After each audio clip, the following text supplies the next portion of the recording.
Price the Lord. നമ്മുടെ കരങ്ങൾ ഉയർത്തി കർത്താവിന് സ്തോത്രം ചെയ്യാം. ഹല്ലേലൂയ. കർത്താവായ യേശു ക്രിസ്തുവിൻ്റെ നിസ്തുല്യ നാമത്തിന് മഹത്വം ഉണ്ടാകട്ടെ. അനുഗ്രഹീതമായ നല്ല രാത്രിയിൽ നിങ്ങളോടൊന്നിച്ചായിരിക്കാൻ ദൈവമായ കർത്താവ് ഇങ്ങനെ ഒരു അവസരം നൽകിയതുകൊണ്ട് കർത്താവിന് സ്തോത്രം ചെയ്യുന്നു. കർത്താവിൽ ബഹുമാന്യരായ നിരവധി ദേവദാസന്മാർ ഇവിടെ ഉണ്ട്. പ്രത്യേകിച്ച് എല്ലാ ദേവദാസന്മാരെയും ഞാൻ ഒറ്റ വാക്കിൽ സ്നേഹവന്ദനം ചൊല്ലുന്നു. പ്രത്യേകിച്ച് പ്രിയ PK സാംകുട്ടി പാസ്റ്റർ, ഞാൻ ഡൽഹിയിൽ ശുശ്രൂഷയ്ക്ക് കടന്നുപോയപ്പോൾ അദ്ദേഹത്തിൻ്റെ സഭയിൽ ശുശ്രൂഷിപ്പാൻ തക്കവണ്ണം ഇടയായി. വളരെ അനുഗ്രഹീതമായ നിലയിൽ ഒരു സഭ ആ പട്ടണത്തിൽ കൊണ്ടുപോകുവാൻ ഉള്ള ദൈവകൃപയുള്ള കർത്താവിൻ്റെ ദാസൻ ഈ പട്ടണത്തിൽ ഒരു സഭയുടെ ചുമതല ഏറ്റെടുക്കുന്നുവെന്ന് കേൾക്കുന്നതിൽ വളരെ സന്തോഷമുണ്ട്. അത് തീർച്ചയായിട്ടും ദൈവജനത്തിന് വളരെ നല്ല ഒരു ഗൈഡൻസ് ആയിരിക്കുമെന്ന കാര്യത്തിൽ സംശയമില്ല.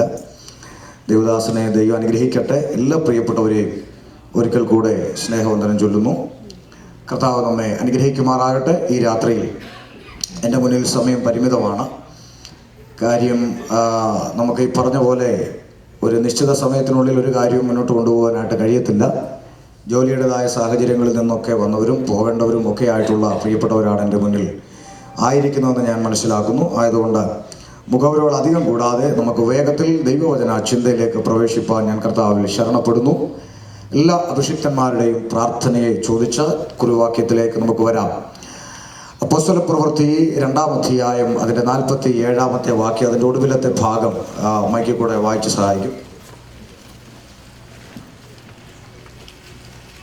അപ്പോസ്തലപ്രവൃത്തികൾ 2-ാം അധ്യായം അതിൻ്റെ 47-ാം വാക്യം.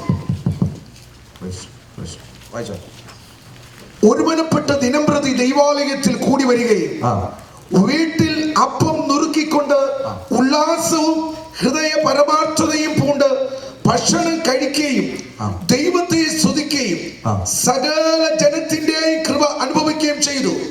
കർത്താവ് രക്ഷിക്കപ്പെടുന്നവരെ ദിനംപ്രതി സഭയോട് ചേർത്തുകൊണ്ടിരുന്നു. കർത്താവ് രക്ഷിക്കപ്പെടുന്നവരെ ദിവസം പ്രതി സഭയോട് ചേർത്തുകൊണ്ടിരുന്നു. എല്ലാവരും ശ്രദ്ധിച്ചേ. കർത്താവ് രക്ഷിക്കപ്പെടുന്നവരെ ദിവസം പ്രതി സഭയോട് ചേർത്തുകൊണ്ടിരുന്നു. സന്തോഷത്തോടെ സ്വന്തം പറഞ്ഞേ. കർത്താവ് രക്ഷിക്കപ്പെടുന്നവരെ ദിവസം പ്രതി സഭയോട് ചേർത്തുകൊണ്ടിരുന്നു.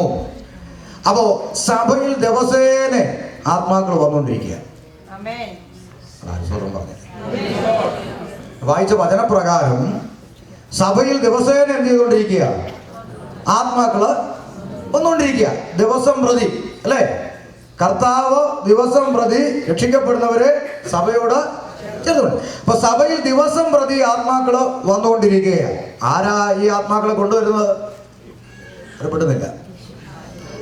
വായിച്ച വേദഭാഗത്തിലില്ലേ? നിങ്ങളുടെ ശ്രദ്ധ ഇവിടെ അല്ല. കർത്താവ് രക്ഷിക്കപ്പെടുന്നവരെ ദിനം പ്രതി അപ്പൊ സഭയിൽ ആളെ കൊണ്ടുവരുന്ന ആരാ? അത് പറയാൻ എത്ര മടിയുണ്ട്. കർത്താവാണ് ദിനം പ്രതി ആളെ കൊണ്ടുവരുന്നത്. അപ്പൊ ഉപദേശം തല്ലിയിട്ട് വല്ല കാര്യമുണ്ടോ? കൊണ്ടുവന്നില്ല. ഉപദേശം തല്ലിയിട്ട് വല്ല കാര്യമുണ്ടോ? ഉപദേശം തല്ലിയ ഉപദേശ ആശുപത്രിയിലാകും. സഭ പിന്നെയും വളർന്നുകൊണ്ടേയിരിക്കും. അങ്ങനെ ആ സഭ ഇവിടെ വരെ വളർന്നത്. Price the Lord. അപ്പൊ സഭയുടെ വളർച്ച നിലയ്ക്കണമെങ്കിൽ ഈ കൊണ്ടുവരുന്ന ആളിനിട്ട് രണ്ട് കൊടുക്കണം. ആർക്ക്? കൊണ്ടുവന്നില്ല. കർത്താവിനിട്ട് കൊടുക്കണം. അത് കൊടുക്കാൻ കഴിവുള്ളവർ കൊടുത്തോട്ടെ, തിരിച്ചു കിട്ടുന്നത് മേടിച്ചോട്ടെ, നമ്മുടെ വിഷയമല്ല. അപ്പൊ കർത്താവാണ് ദിവസം പ്രതി ആത്മാക്കളെ കൊണ്ടുവരുന്നത്. ആരെയാ കൊണ്ടുവരുന്നത്? ആരെ? കർത്താവ് രക്ഷിക്കപ്പെടുന്നവരെ ദിവസം പ്രതി സഭയോട്. അപ്പൊ സഭയിൽ ആത്മാക്കളെ കൊണ്ടുവരുന്നത് ആര്? കർത്താവ്. ആരെയാ കൊണ്ടുവരുന്നത്? രക്ഷിക്കപ്പെടുന്നവരെ, രക്ഷപ്പെടാൻ വരുന്നവരെ അല്ല. മനസ്സിലായില്ല?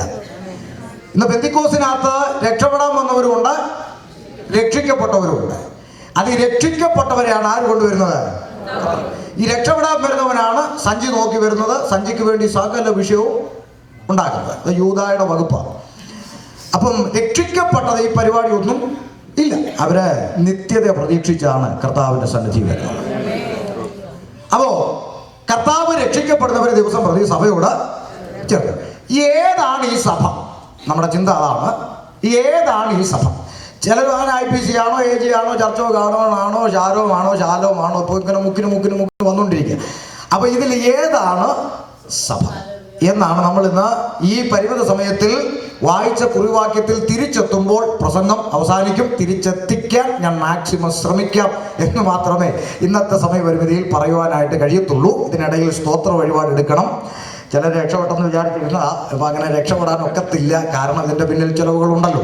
അപ്പം അതുകൊണ്ട് സ്തോത്ര വഴിപാടിനുള്ള സമയം കൂടെ വേഗത്തിൽ അങ്ങ് നീക്കിവെച്ച് ഞാൻ ദൈവവചനത്തോട് നീതി പുലർത്തുവാൻ കർത്താവിൽ ശരണപ്പെടുകയാണ്. ഒരു ഗാനത്തിൻ്റെ വരികൾ ദൈവനാമ മഹത്വത്തിനായിട്ട് ആലപിക്കുമ്പോൾ നിയോഗിക്കപ്പെട്ടവർ ആ കാര്യങ്ങളെ ക്രമീകരിക്കും. കർത്താവ് നമ്മെ സഹായിക്കട്ടെ. വേദപുസ്തകം ഇങ്ങനെ പറയുന്നു, അവൻ ദരിദ്രനെ ഉറക്കെ പറയും, കുപ്പയിൽ നിന്ന് ഉയർത്തി പ്രഭുക്കന്മാരോടൊപ്പം ഇരുത്തുന്നു. വാസ്തവത്തിൽ എൻ്റെ അനുഭവത്തിൽ അത് അക്ഷരാർത്ഥത്തിൽ ശരിയാണ്. ഞാൻ ഇൻ്റർനാഷണൽ പ്രസംഗകനായതുകൊണ്ടല്ല നിങ്ങളുടെ മുമ്പിൽ നിൽക്കുന്നത്. ഞാൻ കവല പ്രസംഗകനാണ്. പരസ്യത്തിൽ തെരുവിൽ പ്രസംഗിക്കുന്ന ആളാണ്. അത്രയൊക്കെ സ്റ്റാൻഡേർഡ് പ്രസംഗത്തിൽ പ്രതീക്ഷിക്കാവും. ചിലർ പറയും സ്റ്റാൻഡേർഡില്ല.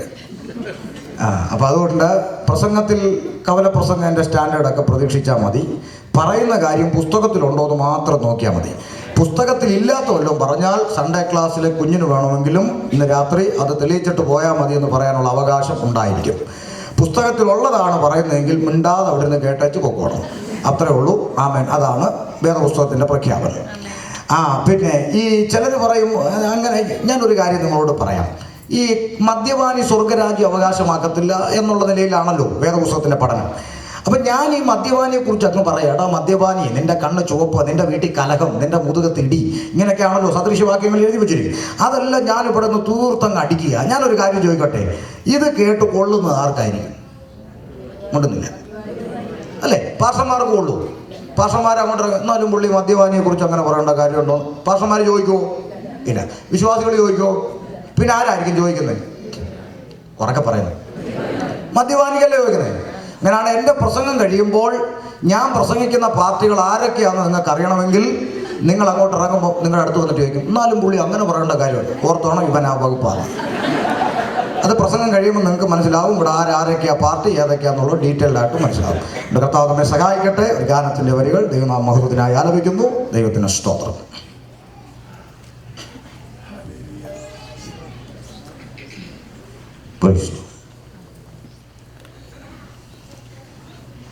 നിയോഗിക്കപ്പെട്ടവര്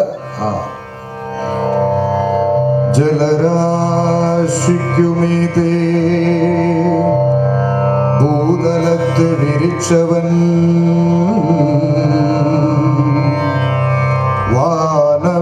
വാനവിധാനത്തിന്മേൽ നിത്യജ്യോതിസുകൾ തെളിയിച്ചവൻ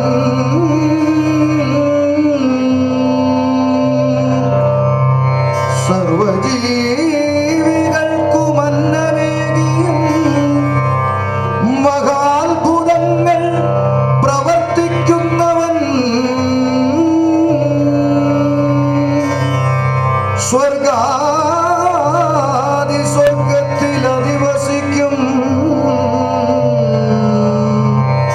ശ്രീ യേശുനാഥൻ, ശ്രീ യേശുനാഥൻ.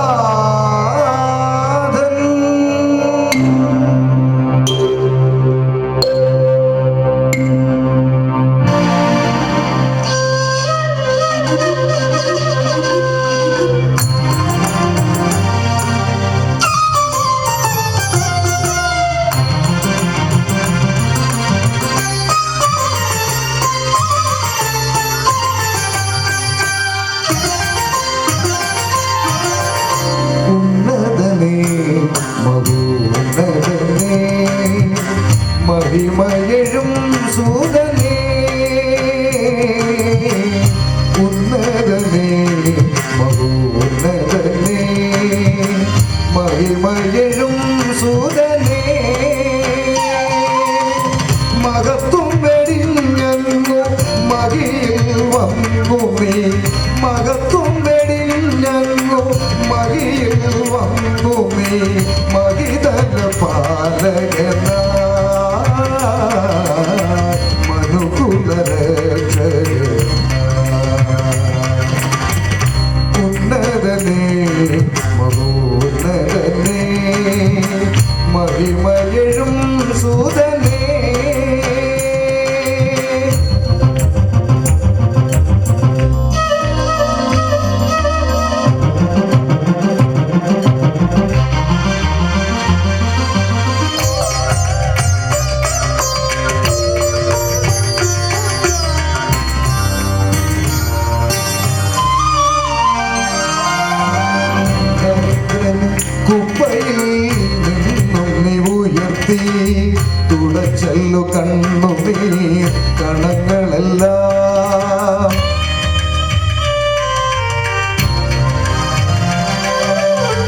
ദരിദ്രനെ കുപ്പയിൽ നിന്നും നീ ഉയർത്തി തുടച്ചല്ലോ കണ്ണുനീർ കണങ്ങളെല്ലാം. എളിയവനെ നീ പൊടിയിൽ നിന്നുയർത്തി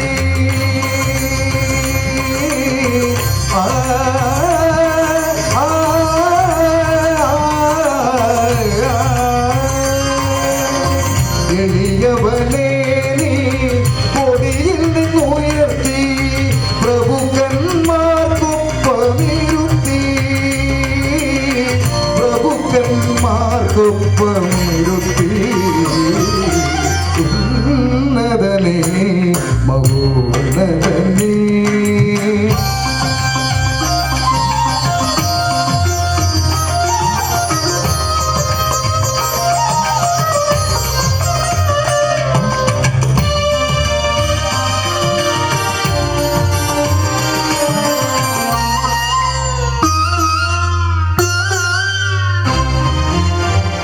താഴ്ചയിൽ നമ്മെ ഓർത്തവനെ വീഴ്ചയിൽ നിന്നും താങ്ങിയോനെ.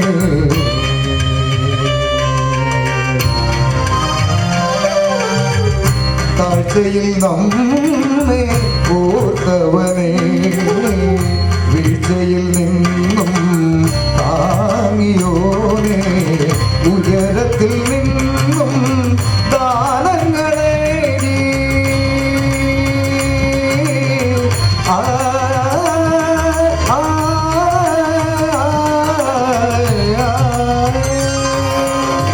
ഉയരത്തിൽ നിന്നും ദാനങ്ങളേകി ശാശ്വത ഭവനമൊരുക്കി ശാശ്വത ഭവനം ഒരുക്കി. ഉന്നതനെ മഹോന്നതനെ മഹിമയഴും സൂതനെ ഉന്നതനെ സഗമ സഗമ പരിസ ഉന്നതനെ.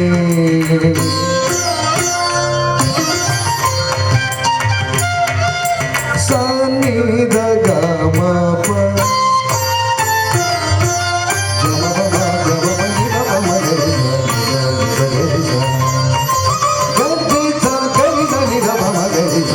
ഉന്നതനെ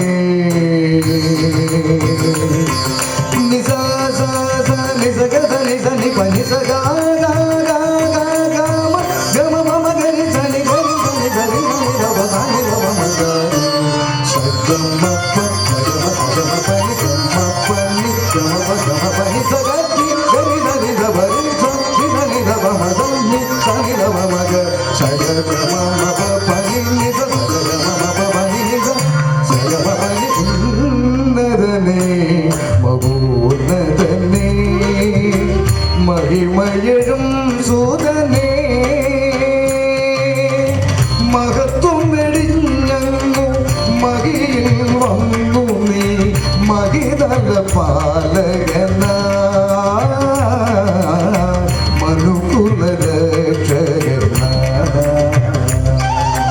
ഉന്നതനെ മഹോന്നതനെ മഹിമയഴും സൂതനെ.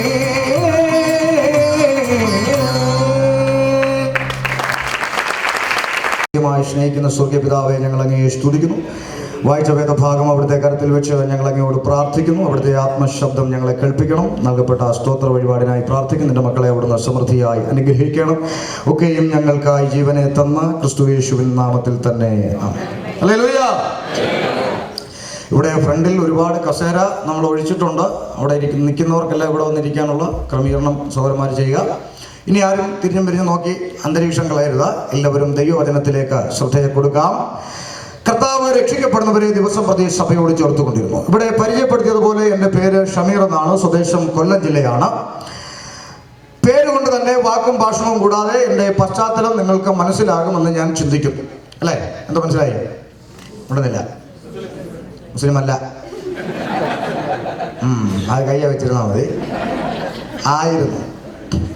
ഇതിനകത്ത് വന്നിട്ടും വിടാത്ത കുറേ എണ്ണമുണ്ട്. ഇപ്പോൾ ചിലർക്കൊക്കെ എന്നെ ISS തീവ്രവാദിയാക്കാനുള്ള ശ്രമമാണ് പെന്തിക്കോസുകാർ. സ്തോത്രം പിന്നാലെ. അപ്പൊ സംഗതി 2002 ഒന്നുകൂടെ പറഞ്ഞാൽ 2/8/2002 ഉച്ചയ്ക്ക് 12:40 രക്ഷിക്കപ്പെട്ടു. Praise the Lord. പാരമ്പര്യമായി ജനിച്ചു വളർത്തപ്പെട്ട ഇസ്ലാമിക കുടുംബത്തിൽ നിന്ന്, ബാപ്പയും ഉമ്മയും 2 പെങ്ങന്മാരും വല്യുമ്മായും അടങ്ങുന്ന കുടുംബത്തിൽ നിന്ന് പിതാവ് ഒഴികെ ഞങ്ങൾക്ക് എല്ലാവർക്കും ദൈവത്തിന്റെ മക്കൾ എന്ന പദവിയിലേക്ക് വരുവാൻ കർത്താവ് ഭാഗ്യം നൽകി. അതൊരു ഭാഗ്യമാണ്. എത്രയോ പേര് ശ്രമിച്ചിട്ട് കിട്ടുന്നില്ല, അല്ലേ?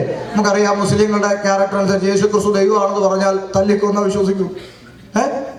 ഇടുന്നില്ല, പറയുന്നവർക്കല്ലേ അറിയാം. ആര് പറയാൻ വിശ്വസിക്കത്തില്ല. അപ്പൊ എനിക്കിപ്പോ അതിന് വലിയ അത്ഭുതമൊന്നും തോന്നുന്നില്ല. കാരണം ഇവിടെ ക്രിസ്ത്യാനിയോട് പറഞ്ഞിട്ട് മനസ്സിലാവുന്നില്ല, പിന്നെ മുസ്ലിമിന്റെ കാര്യം പറയണം. അപ്പൊ അതുകൊണ്ട് ഏതായാലും കൃപയാൽ 2002 രക്ഷിക്കപ്പെട്ടു. അപ്പൊ ചിലർ ചിന്തിക്കുവാൻ ഈ മുഹൂർത്തം പറഞ്ഞ പോലെ പറഞ്ഞെന്നാ ചിലരുടെ ചിന്ത. കാര്യമുണ്ട്. ഒരിക്കൽ നാട്ടിൽ ഒരു അടിസ്ഥാന സഭയിൽ ഞാൻ ശുശ്രൂഷയ്ക്കായി കടന്നുപോയി. പകൽ സമയത്ത് ഞാൻ ശുശ്രൂഷയ്ക്ക് എഴുന്നേറ്റ് നിൽക്കുമ്പോൾ 40ഓളം പേരുള്ള സഭയിൽ രക്ഷിക്കപ്പെട്ടവരൊന്ന് കരമുയർത്താൻ പറഞ്ഞപ്പോൾ 12 പേര് കൈപൊക്കി. അപ്പൊ എൻ്റെ ഉള്ളിൽ ഒരു ചിന്ത വന്നു, 40 പേരുള്ള സഭയിൽ 12 പേരെ രക്ഷിക്കപ്പെട്ടുള്ളൂ. അയ്യോ, അപ്പൊ സുവിശേഷം പറയണല്ലോ എന്ന് പറഞ്ഞ് വിഷയം ഒന്ന് മാറ്റിപ്പിടിച്ചു, സുവിശേഷത്തിലേക്ക് വന്നു. അപ്പോഴും എൻ്റെ ഉള്ളിൽ ഒരു ചിന്ത വന്നു, ഈ കൈ പൊക്കാത്ത ബാക്കിയുള്ള ആൾക്കാരെ നോക്കിയപ്പോൾ അവരുടെയും കാതലും കഴുത്തലും ഒന്നും ഒട്ടുന്നില്ല, ഇല്ല. അതൊന്നും ചെല്ലിയെ ചിന്തിക്കുന്നു. അപ്പൊ എൻ്റെ ചിന്ത, എടാ ഇത് പിന്നെന്താ ഇവര് രക്ഷിക്കപ്പെടാതിരിക്കുന്നത്? അപ്പൊ ഒരു ചോദ്യം ഒന്ന് മാറ്റി ചോദിച്ചു. ഞാൻ പറഞ്ഞു, സ്നാനപ്പെട്ടവരൊന്ന് കൈ പൊക്കാൻ പറഞ്ഞു. 40 പൊക്കി. ചിലർക്കൊന്നും മതി എങ്ങനെ ചെയ്യുക. 40 പേരുള്ള സഭയിൽ രക്ഷിക്കപ്പെട്ടത് 12, സ്നാനപ്പെട്ടത് 40. അപ്പൊ രക്ഷിക്കപ്പെടാതെ ഇവർ എങ്ങനെ സ്നാനപ്പെട്ടു? നാട്ടുഭാഷ പറഞ്ഞാൽ ചാകാതെ എങ്ങനെ കുഴിച്ചിട്ടു. പലരും ചത്തട്ടില്ല. അതിന്റെ ഗുണമാണ് ഇന്ന് സഭയ്ക്കകത്ത് നാറിക്കൊണ്ടിരിക്കുന്നത്. അപ്പൊ അതുകൊണ്ട് 2/8/2002 ഉച്ചയ്ക്ക് 12:40 രക്ഷിക്കപ്പെട്ടു. 3 ആഴ്ചകൾക്ക് ശേഷം വിശ്വാസ സ്നാനം സ്വീകരിച്ചു. കൃപയാൽ കഴിഞ്ഞ 13 വർഷം ജനിച്ചു വളർന്ന അതേ കൊല്ലം പട്ടണത്തിൽ ഒരു സുവിശേഷകനായി ജീവിപ്പാൻ കർത്താവ് സഹായിച്ചുകൊണ്ടിരിക്കുന്നു. ഇന്ത്യ പെന്തക്കോസ്ത് ദൈവസഭയുള്ള ബന്ധത്തിൽ ആരാധനയ്ക്ക് കടന്നു പോവുകയും പരസ്യയോഗങ്ങളിൽ തെരുവിൽ കർത്താവിനെ പ്രസംഗിക്കുകയും ടീമായി പരസ്യയോഗ മിനിസ്ട്രി ചെയ്യുകയും വിളിക്കപ്പെടുന്ന കൺവെൻഷനുകളിൽ പോയി പ്രസംഗിക്കുകയും ചെയ്ത് മുന്നോട്ട് പോകുന്ന ശുശ്രൂഷയിലാണ് ആയിരിക്കുന്നത്. അവൻ എൻ്റെ ഭാര്യ സുനിത, 2 പെൺകുഞ്ഞുങ്ങൾ എനിക്കുണ്ട്. മൂത്തത് അദീന, ഇളയത് അലീന. അങ്ങനെ 4ാം ക്ലാസ്സിലും 3ാം ക്ലാസ്സിലുമായി പഠിക്കുന്ന 2 കൊച്ചു പെൺകുട്ടികളാണ് എനിക്കുള്ളത്. കുടുംബത്തെ ഓർത്ത് നിങ്ങൾ പ്രാർത്ഥിക്കുക. അത്രയും പറഞ്ഞ് ഞാൻ ആ ഭാഗം വിടുകയാണ്. കാര്യം എനിക്ക് ദൈവവചനം പ്രസംഗിക്കാനാണ് കൂടുതൽ ഇഷ്ടം. പല സ്ഥലത്തും സംഘാടകർ നിർബന്ധിച്ചുകൊണ്ടൊക്കെയാ പിന്നെ ഇച്ചിരിയെങ്കിലും സാക്ഷിയൊക്കെ പറയുന്നത്. കാര്യം ഈ പറയാഞ്ഞിട്ട് തന്നെ ഇപ്പം അനുഭവിക്കുന്നത് ഒത്തിരിയാണ്. അതുകൊണ്ട് ഈ കാര്യം ഈ ദൈവവചനമാണ് നമ്മളെ വിടുവിക്കേണ്ടത്. ഇപ്പം സാക്ഷിയൊക്കെ പറഞ്ഞ് നിങ്ങൾ കുറേ കണ്ടെന്നൊക്കെ ഈ 2 അടി കിട്ടിയെന്ന് കേൾക്കാൻ പെന്തിക്കോസുകാർക്ക് വലിയ ഇഷ്ടമാണ്. അപ്പം അതിങ്ങനെ കേട്ട് കഴിഞ്ഞാൽ എന്നിരുന്ന് മോങ്ങി കരയതൊന്നും വലിയ കാര്യമൊന്നുമില്ല. അപ്പം അതുകൊണ്ട് ഇതൊന്നും പറഞ്ഞ് സമയം കളയാനായിട്ട് ഞാൻ ആഗ്രഹിക്കുന്നില്ല.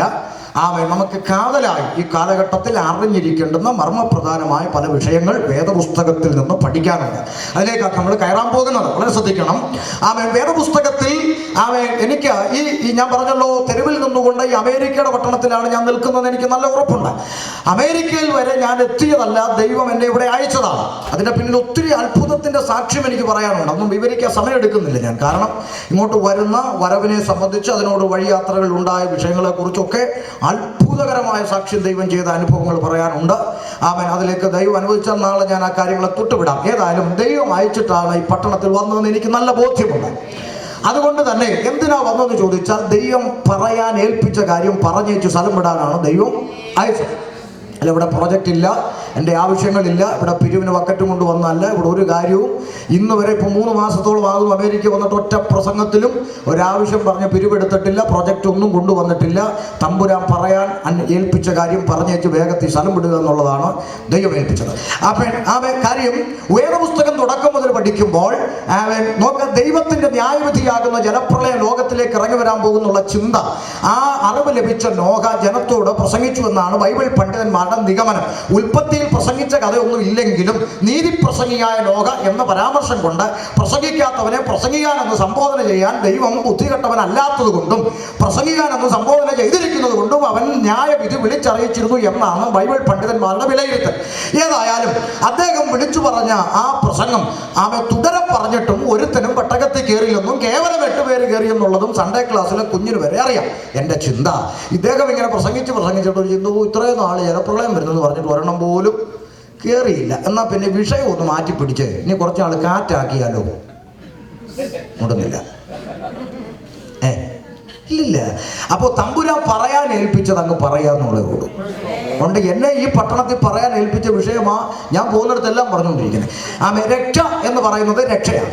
അത് പ്രസംഗിക്കേണ്ടടുത്ത് കഴിഞ്ഞ ആഴ്ചയിനപ്പുറത്ത് രക്ഷ പ്രസംഗിച്ചാണ്. ഇനിയിപ്പോൾ രക്ഷയ്ക്ക് വരെ വേറെ എന്ത് പറയാൻ? രക്ഷയ്ക്ക് വരെ വേറെ എന്ത് പറഞ്ഞിട്ട് എന്ത് കാര്യം? രക്ഷിക്കപ്പെടുക എന്ന് പറഞ്ഞാൽ രക്ഷിക്കപ്പെടുക, മാനസാന്തരപ്പെടുക എന്ന് പറഞ്ഞാൽ മാനസാന്തരപ്പെടുക. അതിന് പകരം വെക്കാൻ ഒരു പ്രസംഗമില്ല. അങ്ങനെ പകരം വെച്ചൊരു പ്രസംഗം കൊണ്ട് പ്രസംഗ പാഠവം തെളിയിക്കാനല്ല ഞാനിവിടെ നിൽക്കുന്നു. മനസ്സിലാവുന്നുണ്ടോ? നിങ്ങൾക്ക് ഒത്തിരി പ്രസംഗം കേൾക്കണമെങ്കിൽ 3 ദിവസത്തെ ഉപവാസ പ്രാർത്ഥന 6 സെക്ഷൻ ഉണ്ട്. എത്ര പ്രസംഗം വേണം? പ്രസംഗത്തിൽ ഇതിനകത്ത് മുട്ടുണ്ടോ? ഇന്നും കടൽ പോലെ കിടക്കുന്ന പുസ്തകത്തിൽ ദാണ്ട് 3 ദിവസം സാംകുട്ടി പാസ്റ്റർ ചർച്ചിൽ 6 സെക്ഷനിൽ പ്രസംഗിച്ച ആളാണ് ഞാൻ. പ്രസംഗത്തിന് മുട്ടില്ല. പറയാനുള്ളത് ഒറ്റ വിഷയമുള്ളൂ. ആമേൻ. പുതിയ നിയമത്തിലും പ്രസംഗം ആരംഭിക്കുന്നത് എങ്ങനെയാ? 2 പ്രസംഗം പുതിയ നിയമത്തിൽ മുമ്പിൽ വെച്ചുകൊണ്ടാണ് പുതിയ നിയമം ആരംഭിക്കുക. ഒന്ന്, സർപ്പസന്തതികളെ മാനസാന്തരപ്പെടുക, ദൈവരാജ്യം സമീപിച്ചിരിക്കുന്നു പറഞ്ഞ യോഹന്നാൻ സ്നാപകന്റെ ശബ്ദം. മറ്റൊന്ന്, എന്നെ വീട് നമസ്കരിച്ചാൽ ഈ ലോകത്തിലുള്ള നന്മ നിനക്ക് തരാം എന്ന് പറയുന്ന 91 സങ്കീർത്തനവും കൊണ്ടുവന്ന് മോസ്റ്റ് റൈറ്റ് റവറണ്ട് ലൂസിഫറിന്റെ പ്രസംഗം. ഇത് രണ്ടും കൊണ്ടാണ് പുതിയ നിയമം ആരംഭിക്കുന്നത്. ഇന്നും ഇത് തന്നെ രണ്ടും ഇവിടെ നിൽക്കുന്നുണ്ട്. മാനസാന്തരപ്പെടാ എന്ന് പറയുന്ന സുവിശേഷകന്മാരുമുണ്ട്, സൈക്കിളെ പാടാ കാറെ പോടാ എന്ന് പറയുന്ന അത്ഭുതത്തിന്റെ ആൾക്കാരുമുണ്ട്. ഇതിലേത് വേണമെന്ന് കേൾക്കുന്നവൻ തീരുമാനിച്ചാൽ മതി. അമേരിക്കയിൽ നിങ്ങളുടെ മുമ്പിൽ നിൽക്കുന്ന ഞാൻ, ദൈവം ഇന്ന് രാത്രികാലം നിങ്ങളെ മാനിക്കാൻ പോവാ എന്ന് പറഞ്ഞാൽ അതിലും വലിയ വിഡ്ഢിത്തം വേറെയില്ല. കാരണം ഈ അമേരിക്കയിൽ വന്നിട്ട് എന്നെ ദൈവം മാനിച്ചില്ലെന്ന് ഇതിനകത്തിരിക്കുന്ന ഒരെണ്ണത്തിന് പറയാൻ ഒക്കത്തില്ല. ഒക്കോ? അങ്ങനെ പറഞ്ഞാൽ നിങ്ങൾ ദൈവത്തോട് കാണിക്കുന്ന അനീതിയാണ്. അതുകൊണ്ട് ഇതൊന്നും പറയാനല്ല ഇവിടെ നിൽക്കുന്നത്.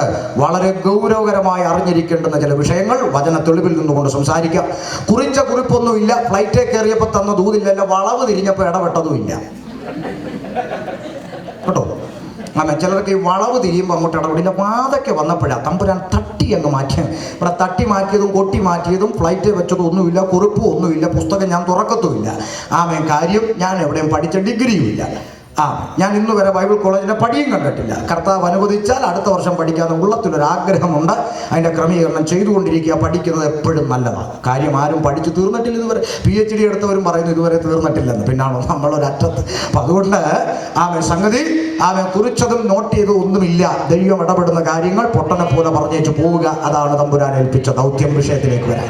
2002 പുസ്തകമെടുത്ത് പന്തക്കോസ്ത അനുഭവത്തിൽ ഇറങ്ങിത്തിരിച്ച നാൾ മുതൽ വിവിധ ചോദ്യങ്ങളെ അഭിമുഖീകരിക്കുന്ന ഒരാളാണ് ഞാൻ. എന്തിനാണോ നീ ക്രിസ്ത്യാനി ആയതെന്നാണ് 90% പേരുടെയും ചോദ്യം. മലബാർ മേഖലയിലാണ് ഈ ചോദ്യം ഞാൻ പലപ്പോഴും അഭിമുഖീകരിച്ചിട്ടുള്ളത്.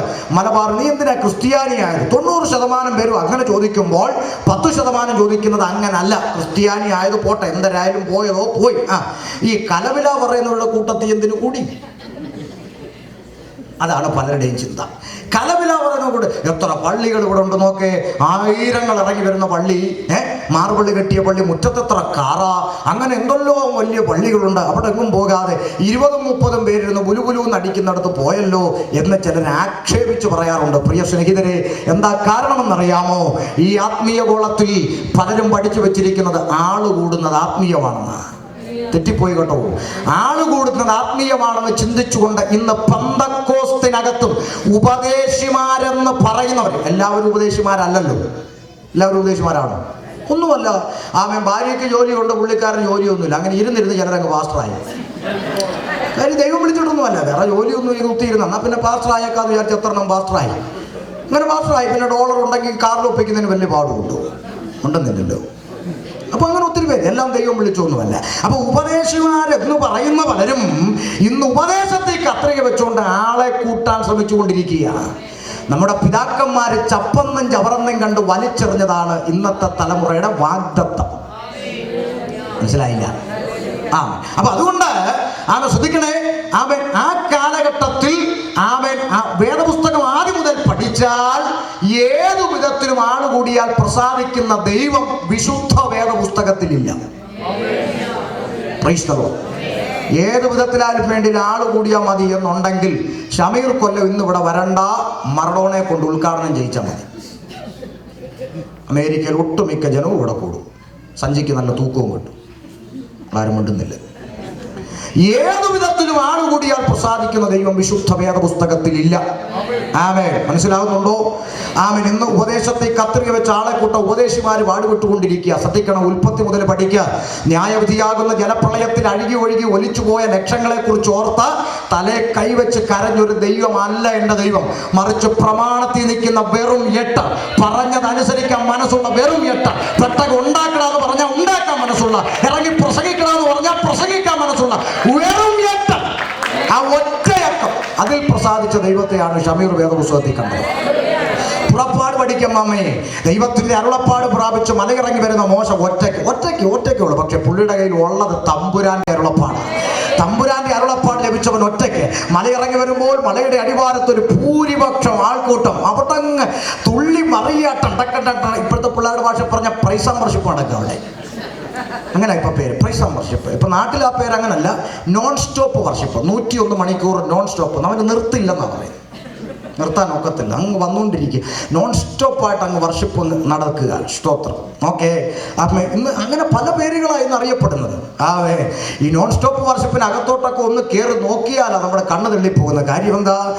മുട്ടനാടിൻ്റെ താടി പോലെ ഒരു കഷ്ണം ചുണ്ടത്ത്, പിന്നെ ദോശക്കല്ലെ മാവ് വരട്ടിയ പോലെ തലയിൽ, ഇതെല്ലാം വെച്ച് പലവിധ കോലത്തിൽ ഇരുന്നുകൊണ്ട് പാടും നിന്റെ രൂപവും ഭാവവും എന്ന് വെച്ചാൽ യേശുവിന് ഈ കോലമായിരുന്നെന്നാണ്.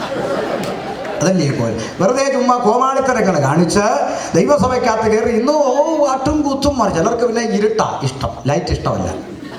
അവർക്ക് ഇരുട്ടത്ത് കിടന്ന് തുള്ളിയെങ്കിലേ ആത്മാവ് കയറത്തോളം. ഇപ്പം അമേരിക്ക വന്നപ്പോൾ ഇടയ്ക്കിടയ്ക്കൊക്കെ കേട്ടത് എന്തെങ്കിലും ആട്ടെ. അപ്പം ഏതായാലും സംഗതി ഇതുപോലെ ഒരു പ്രമാണമില്ലാതെ ബോധം കെട്ട് തുള്ളി പറഞ്ഞ് ഒരു കൂട്ടം ജനം അവിടെ അങ്ങ് വർഷിപ്പ് നടത്തുക. പ്രിയമുള്ളവരെ, അത് കണ്ട് ദൈവത്തിന് രോമാഞ്ചം കൊണ്ടവരെ അനുഗ്രഹിച്ചെന്നല്ല, പുസ്തകത്തിൽ യഹോവയുടെ കോപം ജ്വലിച്ചിട്ട് 3000 എണ്ണത്തെ അവിടെ സംഹരിച്ചു. പ്രമാണമില്ലാതെ തുള്ളുന്നതല്ല ദൈവത്തിന് പ്രസാദമുള്ള ആരാധന. തുള്ളണം. എങ്ങനെ തുള്ളണം അറിയാമോ? നരകശിക്ഷയിൽ നിന്ന് എന്റെ പേര് വെട്ടി സൗജന്യമായി ജീവന്റെ പറുദീസയ്ക്ക് എന്നെ അവകാശിയാക്കി തീർക്കുവാൻ കാൽവരിയിൽ എന്റെ കർത്താവ് എനിക്ക് വേണ്ടി അനുഭവിച്ച പങ്കപ്പാടികളെ ഹൃദയത്തിനകത്ത് ഓർക്കുമ്പോൾ നന്ദിയുള്ള ഹൃദയത്തോടെ ഒന്ന് ചാടാൻ കഴിഞ്ഞാൽ, ഒന്ന് തുള്ളാൻ കഴിഞ്ഞാൽ, അതാ ദൈവത്തിന് പ്രസാദമുള്ള ആരാധന. അല്ലാതെ ഇതുവരെ പ്രാപിച്ചതൊന്നുമല്ല മാമേ. അടുത്ത 2 വീടും കൂടെ വരാൻ പോവാ. ഗ്ലോറി. ഇത് കേൾക്കുമ്പോൾ 100 അടിച്ചു കൊടുക്കുന്നതല്ല ദൈവത്തിന് പ്രസാദമുള്ള ആരാധന. മനസ്സിലാവുന്നുണ്ടോ? അതുകൊണ്ട് അവിടെയും ന്യൂനപക്ഷം തീർന്നില്ല. രാജാക്കന്മാരുടെ പുസ്തകം പഠിക്കുക. 400 ബാലിന്റെ പ്രവാചകന്മാർ, 450 അശേര, 850 ഒക്കെ ജാതി ഭൂരിപക്ഷം. അതിന്റെ നടുവിൽ പ്രമാണത്തിൽ നിൽക്കുന്ന ഒരുത്തൻ ഏലിയാവ്. ആ ഒരുത്തന് വേണ്ടി ആകാശം പിളർന്ന് തീയിറക്കി അവന്റെ ദൈവം ഞാനാടാന്ന് ജാതികൾക്ക് വെളിപ്പെടുത്തി കൊടുത്ത ജീവനുള്ള ദൈവം. തീർന്നില്ല. രാജ്യം ഭരിക്കുന്ന രാജാവിന്റെ ഓർഡർ സകലരും ഹാമാനെ കുമ്പിടണം, അല്ലെ കഴുത്തുപോന്ന് ഓർഡറാച്ചാ. നമ്മളെങ്ങാണോ പറഞ്ഞാൽ ഷമീർ പാസ്റ്റർ, നമ്മൾ എല്ലാ കാര്യവും പുസ്തകത്തിൽ നോക്കിച്ച് നമ്മൾ താമസിക്കുന്ന രാജ്യത്തിന് ഓരോ നിയമങ്ങളൊക്കെ ഉണ്ടെന്ന്. രാജ്യം ഭരിക്കുന്ന രാജാവിൻ്റെ ഓർഡർ ഹാമാനെ കുമ്പിടിലെ കഴുത്തു പോകും. പക്ഷേ പ്രമാണം കയ്യിലിരിക്കുന്ന ഒരു ന്യൂനപക്ഷ യഹൂദൻ പറഞ്ഞു, രാജാവിൻ്റെ ഓർഡറിനേക്കാൾ വലുത് പുസ്തകത്തിലെ പ്രമാണമാണ്. ഞാനല്ലാതെ ഒന്നിൻ്റെ മുമ്പിൽ വണങ്ങരുതെന്ന് പുസ്തകം പറഞ്ഞിരിക്കുമ്പോൾ രാജാവ് നിന്റെ ഓർഡറിനേക്കാളും ഞങ്ങൾക്ക് വലുത് ദൈവത്തിന്റെ പ്രമാണമാണെന്ന് മുറുകെ പിടിച്ചിരുന്ന ഒരുപക്ഷം ന്യൂനപക്ഷത്തിന് വേണ്ടി ഒറ്റ രാത്രി കൊണ്ട് അധികാരിക്ക് ഉറക്കം കൊടുക്കാതെ, സ്വസ്ഥത കൊടുക്കാതെ, ദൈവമക്കൾക്ക് വിരോധമായി നിയമത്തിന്റെ മേശപ്പുറത്തിരുന്ന പേപ്പർ ഒറ്റ രാത്രി കൊണ്ട് തിരുത്തി എഴുതിച്ച ജീവനുള്ള ദൈവം. നിയമം മാറ്റി എഴുതണോ? നീ രട്ടുടുത്ത് മുറുതേക്കായി തലയിൽ പൂഴിമാരിയിട്ട് പട്ടണവാതിക്കൽ ഇറങ്ങി നിന്ന പോലെ കോട്ടൂരി വെച്ച് നീ നെടുമ്പാട് വീട്. അല്ലാതെ ആമേ ഞാൻ വലിയ റവ കളിച്ചോണ്ടൊന്നും ഇരുന്നോണ്ടൊന്നും കാര്യമൊന്നുമില്ല. അടി ഇവിടെ തുടങ്ങാൻ പോവാ, ഓടാൻ ഒരുങ്ങിക്കും. പ്രവചനം പഠിക്ക്. ആമേ ഇവിടെ ചില കക്ഷികൾ ഇവിടെ ആധിപത്യം ചെലുത്താൻ പോവാ. വീഡിയോ ഉള്ളതുകൊണ്ട് വിശദീകരണം പറയുന്നില്ല. ഇവിടെ അടി തുടങ്ങാൻ ഓടാ. ഇനി എങ്ങോട്ട് ഓടും? കേരളത്തിൽ നിന്ന് ഓടി അമേരിക്ക വരെ. ഇവിടുന്ന് എങ്ങോട്ട് ഓടും? അങ്ങോട്ട് വാ, ഞങ്ങളൊക്കെ അവിടെ ഉണ്ട്, ശരിയാക്കി തരാം. ആമേ അപ്പൊ സംഗതി കണ്ടോ? ചെറിയ കളിയല്ലെന്ന്. അപ്പൊ അതുകൊണ്ട് പ്രമാണമാ. നോക്കേ, ആ ദൈവം ഒറ്റ രാത്രി കൊണ്ട് മാറ്റി എഴുതിച്ചു. നമ്മൾ വലിയ പ്രവകളി ഒരു കഥയില്ല. അണ്ണാക്കിലിട്ട് കുത്തിയാൽ ഒരു സ്വോത്രം പോലും പറയത്തില്ല. എങ്ങനെ ഇരിക്കും? നാട്ടിലും അങ്ങനെ. ഈ നേഴ്സ് ഹെഡ് നേഴ്സ് ആയാൽ പിന്നെ കുത്തി വെക്കത്തില്ല, അങ്ങനല്ലേ? പിന്നെ ജൂനിയേഴ്സ് കുത്തുന്നത് ശരിയാണോ എന്ന് ഇങ്ങനെ നോക്കി വിടത്തേ ഉള്ളൂ. അതാ ഹെഡ് നേഴ്സിന്റെ പണി. പോലെ വിശ്വാസത്തിൽ സീനിയർ ആയി കഴിഞ്ഞാൽ പിന്നെ കയ്യടി ആരാധന ഒന്നും വരത്തില്ല. ഇടയ്ക്കിടയ്ക്ക് ചത്തിട്ടില്ലെന്ന് കൈവൊക്കെ കാണിക്കും. ചിലർക്കൊരു മൂളലും ഒക്കെ. പിന്നെ ചിലങ്ങനെ സൈക്കിളിൽ കാറ്റടിക്കുന്ന പോലെ സ്വത്രം സ്വത്രം എന്നൊക്കെ പറയാം. ആരെ ബോധിപ്പിക്കാൻ? സംഗതി നോക്ക, ഒറ്റ രാത്രി കൊണ്ട് തീർപ്പ് മാറ്റി എഴുതിച്ചു. തീർന്നില്ലെന്നോ? നെബൂഖദ്നേസർ നിർത്തിയിരിക്കുന്ന ബിംബത്തെ വണങ്ങുന്ന ഭൂരിപക്ഷം കഴുത്തറുത്തിട്ടാലും നിന്റെ ബിംബത്തെ വണങ്ങാൻ ഞങ്ങളെ കിട്ടത്തില്ലെന്ന് പറഞ്ഞ ശദ്രക്ക് മേശക്ക് അബേദ്നെഗോവിന് വേണ്ടി നാലാമനായ തീച്ചൂളക്കകത്ത് ഇറങ്ങി വന്ന ഭക്തന്മാരെ വിടുവിച്ച് പുറത്തു കൊണ്ടുവന്ന ജീവനുള്ള പാസ്റ്ററെ, അതിന് വേറൊരു കാര്യമുണ്ട്. അത് അന്നത്തെ ആ യഹോവ ഉണ്ടല്ലോ, ആ യഹോവ പഴയ നിയമത്തിലെ പുള്ളി ഭയങ്കര ചൂടനാണ്. പുള്ളി ഓൺ സ്പോട്ട് ഡെലിവറി ആയിരുന്നു. പിന്നെ ഇപ്പം അതേ ദൈവത്തെ പക്ഷെ കുഴപ്പമുണ്ടെന്ന്. അന്നത്തെ ദൈവം ആ യഹോവ ഉണ്ടല്ലോ, പുള്ളി ഭയങ്കര ചൂടാ. പുള്ളിയുടെ കുഞ്ഞമ്മയുടെ മോനല്ലേ ഇപ്പോഴത്തെ യഹോവ. പുള്ളി അത്ര മാറ്റമുണ്ടോ? ദൈവത്തിന് മാറ്റമുണ്ടോ? പിന്നെന്തേ ആ പ്രവൃത്തി ഇന്ന് വെളിപ്പെടുന്നില്ല? Price the Lord. നിന്റെ ദൈവം എവിടെയെന്ന് പരിഹസിക്കുന്ന ജാതിയുടെ നടുവിൽ ഇന്നെന്തേ ദൈവപ്രവൃത്തി ഇറങ്ങുന്നില്ല? എസ്തേറിന്റെ പുസ്തകം പഠിക്കുക. അന്ന് യഹൂദന്മാരെ കുറിച്ചുള്ള പേടി ഭീതി ദേശത്തിന്മേൽ വീണിരുന്നു. പുറകോട്ട് പഠിക്ക് പന്തക്കോസ്ത് ചരിത്രം. പുറകോട്ട് പഠിക്ക് പന്തക്കോസ്ത് ചരിത്രം.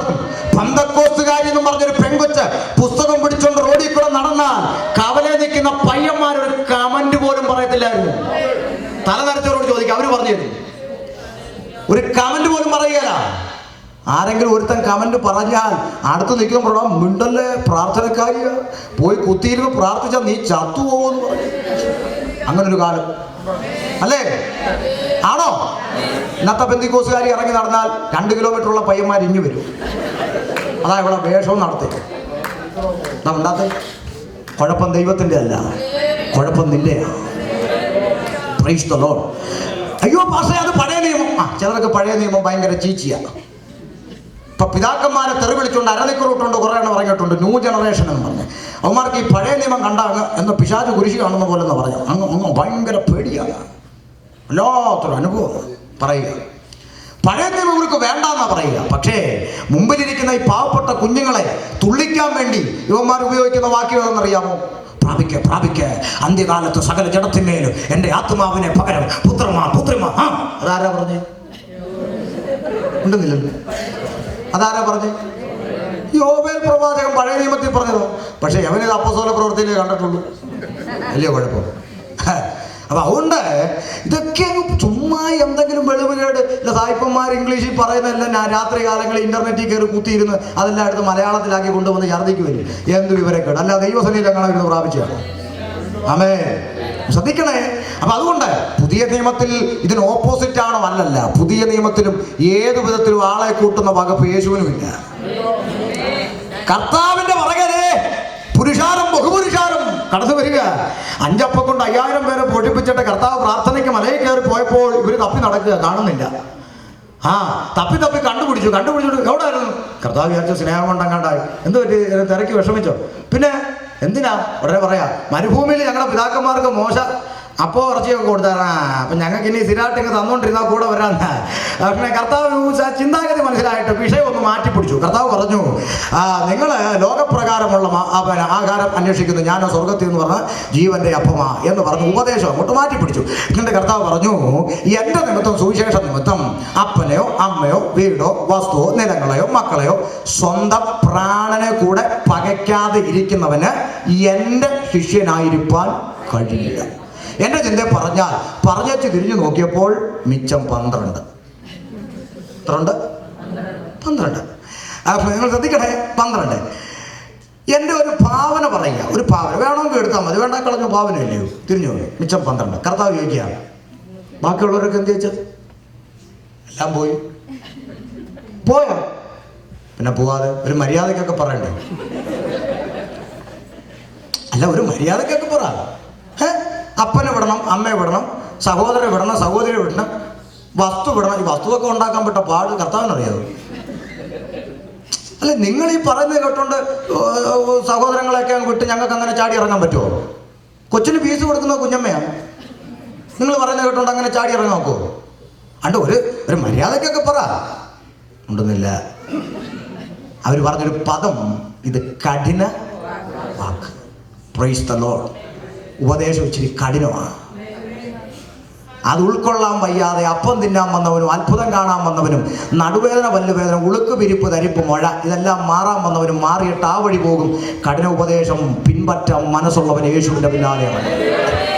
Price the Lord. ഇതിൻ്റെ പേരിൽ സ്വന്തം പ്രാണൻ കൂടെ പകയ്ക്കേണ്ടി വന്നാലും. അതുകൊണ്ടാണ് നോർത്ത് ഇന്ത്യയുടെ മണ്ണിൽ നിറവയറോടെ നിൽക്കുന്ന അമ്മമാരുടെ പള്ളയ്ക്ക് കത്തി കയറിയിട്ടും ജീവനോടെ പച്ചയ്ക്ക് കൊളുത്തിയിട്ടും കഴുത്തെ കത്തിവെച്ച് കോഴിയെ കണ്ടിക്കുന്ന പോലെ അരിഞ്ഞു തള്ളിയിട്ടും പ്രാണനാഥനെ തള്ളിപ്പറയാത്ത അമ്മമാരെ നിങ്ങൾക്ക് കാണാം.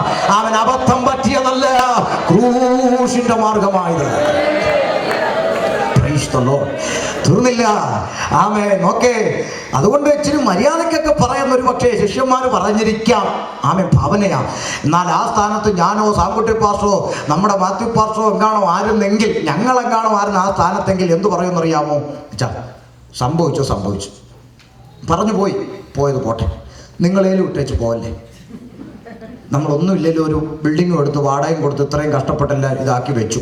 ഒരു കാര്യം ചെയ്യും, അച്ഛനെ ഞാൻ സെക്രട്ടറി ആക്കാം, അച്ഛനെ ട്രഷാറും ആക്കാം, നമുക്ക് ഉള്ളതുകൊണ്ട് തട്ടിപ്പൊത്തി പോവാച്ച. ഇതേ ഞങ്ങൾ പറയത്തുള്ളൂ. കർത്താവിൻ്റെ തിയറി നിങ്ങൾക്കും ഇങ്ങനെയൊക്കെ തന്നെ നിങ്ങളുടെ പുസ്തകത്തിലും. എന്നിട്ട് എന്ത് ബോധമില്ലാത്ത സ്തോത്രം. ആമേ, നിങ്ങൾക്കും പോകാൻ മനസ്സിലെ വിട്ടോളാൻ പറഞ്ഞു. അവർ പറഞ്ഞൊരു മറുപടി ഉണ്ട്, എൻ്റെ ഹൃദയത്തെ ആനന്ദിപ്പിച്ചൊരു മറുപടി ഉണ്ട്. അവർ പറഞ്ഞ വാക്ക്, കർത്താവേ, ഞങ്ങൾ ആരുടെ അടുക്ക പോണം? പെന്തക്കോസ്തിനകത്ത് ഞാൻ പറഞ്ഞല്ലോ, എന്നെ മുസ്ലിങ്ങൾ കൊല്ലത്തില്ല, RSSകാരും കൊല്ലത്തില്ല, എന്നെ കൊല്ലുന്നെങ്കിൽ പെന്തിക്കോസുകാരെ ഉറപ്പാണ്. കാരണം ഈ ദിവസങ്ങളിൽ ഞാൻ നേരിട്ടുകൊണ്ടിരിക്കുന്നത് അങ്ങനെ പല കള്ളന്മാരുടെയും കഞ്ഞുകൂടി മുട്ടിക്കൊണ്ടിരിക്കാൻ ഞാൻ കാരണം. ആമേൻ. അതുകൊണ്ട് പണി നന്നായിട്ട് വരുന്നുണ്ട്. ആമേൻ. പക്ഷെ ഓർത്തോണം, ഹല്ലേലൂയ. അവർ പറഞ്ഞ് ഞങ്ങൾ ആരുടെ അടുക്ക് പോകും. ഞാൻ ഇങ്ങോട്ട് വരുന്ന വഴി ചന്ദ്രൻപുരനോട് ചോദിച്ചാൽ അറിയാം, ഫോൺ വിളിച്ചിട്ട് പലരും പറഞ്ഞു, പാസ്റ്ററെ ഞങ്ങളെല്ലാം കാണുന്നുണ്ട്, അറിയുന്നുണ്ട്, പിന്മാറിപ്പോകരുത്. അപ്പോൾ അവർക്ക് പേടി, ഞാനിതെല്ലാം ഏറ്റിട്ട് ആ കള്ളന്മാരുടെ ഇടയിൽ നിന്ന് ആ കൊള്ളക്കാരെടുത്തിട്ട് വന്നേ പിന്മാറിപ്പോകുമോ ഞാൻ പറഞ്ഞു, എൻ്റെ പൊന്നച്ചാ, ഞാൻ പിന്മാറി പോകണമെങ്കിൽ യേശുവിനേക്കാളും വലിയൊരു ദൈവത്തെ ഞാൻ കണ്ടുമുട്ടണം. അങ്ങനെ ഒരു ദൈവത്തെ ഞാൻ കണ്ടുമുട്ടിയിട്ടില്ല. പിന്നെ ഞാൻ ആരുടെ അടുക്ക പോകാനാ? എവിടെ പോകുന്നില്ല. Price the Lord. എവിടെ പോകുന്നില്ല, ഇവിടെ തന്നെ നിൽക്കും. അതാ ഞാൻ പറഞ്ഞ എൻ്റെ ഹൃദയത്തെ ആനന്ദിപ്പിച്ചൊരു മറുപടി ഉണ്ട്. ശിഷ്യന്മാർ പറയുക, കർത്താവേ, ഞങ്ങൾ ആരുടെ അടുക്ക പോകും? നിത്യജീവന്റെ മൊഴികൾ നിന്റെ മക്കളല്ലേ. രാത്രി എന്നെ കേൾക്കുന്ന ദൈവമക്കളെ, നിങ്ങൾ എവിടെയോ ആരാധനയ്ക്ക് പോ, വിഷയമില്ല. പക്ഷേ ഒരു കാര്യം അടിവരയിട്ട് ഉറപ്പ് വരുത്തണം, നിങ്ങൾ പോകുന്നിടത്ത് നിത്യജീവന്റെ മൊഴി ഉണ്ടായിരിക്കണം. അവിടെ യേശുവുള്ളൂ. നിത്യതയോട് അടുപ്പിക്കാതെ ലോകത്തോട് അടുപ്പിക്കുന്ന ഒരൊറ്റ പള്ളിയിലും യേശുവിന്റെ പൊടി പോലും ഉണ്ടാകത്തില്ല. Praise the Lord. നിത്യജീവന്റെ മൊഴികൾ നിന്റെ പക്കലുണ്ട്. എന്താ ഷമീറ നീ ക്രിസ്ത്യാനിയായത്? പറയാം, ഞാൻ ഇന്നു വീണ് മരിച്ചാൽ അല്ലെങ്കിൽ കാഹളം ധ്വനിച്ചാൽ എൻ്റെ ആത്മാവിനൊരു നിത്യജീവൻ ലഭിക്കേണ്ടതിന് ഞാൻ യേശുവിന്റെ പിന്നാലെ പോയി. അല്ലാതെ അബദ്ധം പറ്റി ഇറങ്ങിയതൊന്നല്ല. Price the Lord. അതുകൊണ്ട് ആള് കൂടുന്ന ആത്മീയൊന്നും പറഞ്ഞേക്കല്ലേ. ഇപ്പൊ നാട്ടിലെ അവസ്ഥ ഇങ്ങനെ, ആള് കൂടാൻ വേണ്ടി യാഗം കഴിച്ച് നിയമം ചെയ്ത വിശുദ്ധന്മാരുടെ പുൾപിറ്റിൽ സകല അണ്ടനെ അടകോടനെയും സകല വിധ ചീഞ്ഞു ഞാറുന്ന രാഷ്ട്രീയക്കാരെന്ന് വേണ്ട സകല എണ്ണത്തിനെയും പിടിച്ച് യാഗം കഴിച്ച് നിയമം ചെയ്ത വിശുദ്ധന്മാരുടെ പുൾപിറ്റിൽ കുരിശിലിരുത്തി പൊന്നാട അണിയിക്കുക. അയ്യോ, പ്രൈസ് ദി ലോർഡ്. അശുദ്ധിക്കും വിശുദ്ധിക്കും തമ്മിൽ എന്ത് ചേർച്ച! ഹല്ലേലൂയ. ഒന്നും മിണ്ടല്ലേ, വിലക്ക് വരുമെന്നാ പറയുന്നത്. പോടോ, പേടിപ്പിക്കാതെ. നാട്ടിലെ തെരുവിലിറങ്ങി പ്രസംഗിക്കുന്നതിന് എനിക്ക് ആരുടെ അനുവാദം വേണ്ടേ? ഇയാൾ വിലക്ക്. ചിലർ പറയുന്ന, പാസ്റ്ററെ അമേരിക്കയിൽ ഇങ്ങനെയൊക്കെ പ്രസംഗിച്ചാൽ ഇനിയും വരണ്ടതാ. പറച്ചിൽ കേട്ടാ ഇവന്റെ ഭാര്യയ്ക്ക് സ്ത്രീധനം കൊടുത്ത അമേരിക്കയിൽ നിന്ന്. ഹല്ലേലൂയ. അങ്ങനെ ആമേ. കുഞ്ഞേ, ഇതൊക്കെ പറയുമ്പോ പുറകോട്ടൊന്ന് തിരിഞ്ഞു നോക്കണം. ഒരു മുഷിഞ്ഞ ഭാഗം പിടിച്ച് എയർപോർട്ടിൽ ഇറങ്ങി കണ്ണും തള്ളി അങ്ങോട്ട് പോകും ഇങ്ങോട്ട് പോകണമെന്ന് അറിയാതെ നിന്ന സ്ഥാനത്ത് തമ്പുരാൻ ഇവിടെ 2 വീടും കാറും ഒക്കെ തന്നൊന്ന് മാനിച്ചപ്പോഴത്തേക്ക് നീ അല്ല തീരുമാനിക്കുന്ന അമേരിക്കയിൽ ആര് വരണമെന്ന്. തമ്പുരാൻ അയക്കുന്നവർ വരും പോകും. അത് ദൈവത്തിന്റെ പദ്ധതിയാണ്. മനസ്സിലാവുന്നുണ്ടോ? വിരട്ട ശൈലിയൊന്നും ഇവിടെ എടുക്കണ്ട. ആമേൻ. കൊണ്ട് ശ്രദ്ധിച്ചോണം. ആളുകൂടി ഈ ഇടയ്ക്ക് ഒരു ദുരുപദേശകൻ എങ്ങ് വാദിക്കാൻ വന്നിട്ട് ഇന്റർനെറ്റിലൂടെ പറയുകയാണ്, ആമേൻ, നിങ്ങൾ ഇത്രയൊക്കെ പറയുമല്ലോ, നിങ്ങളുടെ ഇറച്ചി എത്ര ഉണ്ട്? നമ്മുടെ ഇറച്ചി 50-55 പേരല്ലേ ഉള്ളൂ. ഇത്രയേ ഉള്ളൂ. ഞങ്ങളുടെ ഇറച്ചി വന്ന് നോക്കണം, ഞങ്ങളുടെ അടുത്ത് ആയിരങ്ങൾ വന്ന് മറിയുക. ഞാൻ പറഞ്ഞു, ലഗ്യോൻ 6000 ഉണ്ടായിരുന്നു, ഓടാന്ന് പറഞ്ഞു. ആൾക്കൂട്ടം പറഞ്ഞ ചിലരങ്ങ് പെന്തിക്കോസ്. ഇപ്പൊ ചില ഉപദേശമാരും പറയും, നമ്മൾ ഇതൊക്കെ പറഞ്ഞുകൊണ്ടിരിക്കുന്നു, അവിടെ എത്ര പന്നി പോയി മറിയട്ടെ, നാട് 5 മതി. ആമേ. മനസ്സിലായോ? നമ്മുടെ ചിന്തയിലേക്ക് ഓടി വരാം. പേടിക്കണ്ട, സമയമുണ്ട്. നോക്കിയാ പ്രസംഗിക്കുന്നത്, അത് വിഷമിക്കണ്ട. അപ്പൊ അതുകൊണ്ട് ആമേ നിത്യജീവന് വേണ്ടി പുസ്തകം എടുത്തത്. Hallelujah, hallelujah. 2, ചിലർ പറയുന്ന മാത്രം ഞങ്ങൾ പെന്തിക്കോസിനകത്ത് ഇങ്ങനെ കൊട്ടാനും തുള്ളാനും പുലുപുലു പറയാനൊന്നും വന്നില്ലേലും ഞങ്ങൾ ഇന്നുവരെയും ചോദിച്ചതിനെല്ലാം ദൈവം ഞങ്ങൾക്ക് ഒരു വീട് ചോദിച്ചു, 2 വീട് തന്നു. ഒരു കാറ് ചോദിച്ചു, 2 കാറ് തന്നു. ഒരു കുടുംബം ചോദിച്ചു, നല്ല കുടുംബം തന്നു. 2 മക്കളെ ചോദിച്ചു, 5 മക്കളെ തന്നു. 1 ഏക്കർ ഭൂമി ചോദിച്ചു, 5 ഏക്കർ നാട്ടിൽ തന്നു. അങ്ങനെ എന്തെല്ലാം തന്നു. പ്രിയമുള്ളവരെ, ഭൗതികമായ വിഷയത്തിന് വിടുതൽ കിട്ടിയത് കൊണ്ട് യേശു എൻ്റെ കൂടാതെ നീ പറയുന്നെങ്കിൽ യേശു അംബാനിയുടെ വീട്ടിൽ സ്ഥിരതാമസക്കാരനാണെന്ന് സമ്മതിച്ചിട്ട് ഇവിടുന്ന് പോകാവൂ. Praise the Lord. ഹല്ലേലൂയ. എന്താ? ആമേൻ. ഭൗതികമായ വിഷയത്തിന് വിടുതൽ കിട്ടിയതുകൊണ്ട് ദൈവം ഇല്ലെന്ന് പറയുന്ന മൂഢനും അമേരിക്കയിൽ ഫ്ലാറ്റും കാറും ഉണ്ടെന്ന് മറക്കരുത്. അവനുള്ളതാ നിനക്കുള്ളത്. പിന്നെ അവനില്ലാത്ത എന്താ നിനക്കുള്ളത്? അതാ ദൂത്. അംബാനിക്കില്ലാത്തത്, ഒബാമയ്ക്കില്ലാത്തത്, ഈ ഉലകത്തിലെ കോടീശ്വരന്മാർക്കില്ലാത്തൊരു ഉറപ്പ് രക്ഷിക്കപ്പെട്ടവനുണ്ട്.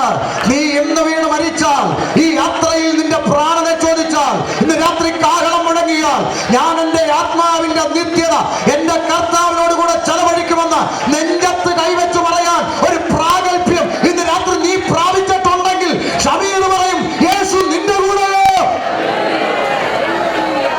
അതില്ലാത്ത പക്ഷം എത്ര വലിയ കളി കളിച്ചിട്ട് ഉപ്പട്ട കിടക്കത്തുള്ളൂ. Praise the Lord. ഭൗതികം കിട്ടി. ഈ ഇടയ്ക്കൊരു ഉപദേശി നാട്ടിൽ വർണ്ണിച്ച് പറയുക, ഷമീർ പാസ്റ്ററെ ഞാനൊന്ന് ചാടി. ഞാൻ ചോദിച്ചു, എവിടെ ചാടി? പുറത്ത് ചാടിയെന്ന്. ആരുടെ പുറത്ത്? അല്ലെന്ന് കൈപ്പി. ഓ ദൈവം എന്നെ ഓടിച്ചിട്ടങ്ങ് അനുഗ്രഹിച്ചു. ദൈവം എന്നെ. ഞാൻ ചോദിച്ചു, എന്ത് വെച്ച്? ആരെങ്കിലും രക്ഷപ്പെട്ടോ അതോ സ്നാനപ്പെടുത്തിയോ? അതല്ലെന്ന്. ഞാൻ ചോദിച്ചു, പിന്നെന്തുവാ? നന്മ കിട്ടി. എന്തോന്ന്? ഞാൻ പറഞ്ഞു, വഴക്കടിക്കാൻ രാവിലെ ഇരിക്കല്ലേ, വേറെ വല്ല ജോലി നോക്കി പോകാൻ പറഞ്ഞു. അതാ പാസ് അങ്ങനെ പറയുന്നത്. ഞാൻ പറഞ്ഞു, വിടൂ, അള്ളാഹുവിനെ സേവിക്കുന്ന അറബിയുടെ മേശയെന്ന് വീഴുന്ന അപ്പം നുറുക്ക അവിടെ ജോലി ചെയ്യുന്ന കറിയാക്കി കിട്ടി. ആ കറിയാടെ ഇലയെന്ന് വീണ നുറുക്ക ഈ പോയ എങ്ങേർക്ക് കിട്ടി. എന്തിനായി ചാടുന്നു? ഉണ്ടെന്നില്ലേ? അങ്ങനല്ലേ? അള്ളാഹുവിനെ സേവിക്കുന്ന അറബിക്ക് 1 ലക്ഷം കിട്ടിയപ്പോൾ ജോലി ചെയ്യുന്ന കറിയാക്കി 10,000 കിട്ടി. അതിൽ നിന്ന് 1000 ആണ് ഇങ്ങേർക്ക് കിട്ടിയത്. എന്തിനായി ചാടുന്നേ? ആണ്ട പോയി. Praise the Lord. ഒന്നുമല്ല കേട്ടോ, പെന്തക്കോസ്ത് ലക്ഷ്യം മാറിപ്പോയി. രാത്രി മടങ്ങി വരവുണ്ടാകണം. ഇത് നിത്യതയ്ക്ക് വേണ്ടി ഒരു കൂട്ടം ജനത്തെ ഒരുക്കുന്ന സന്ദേശമായത്.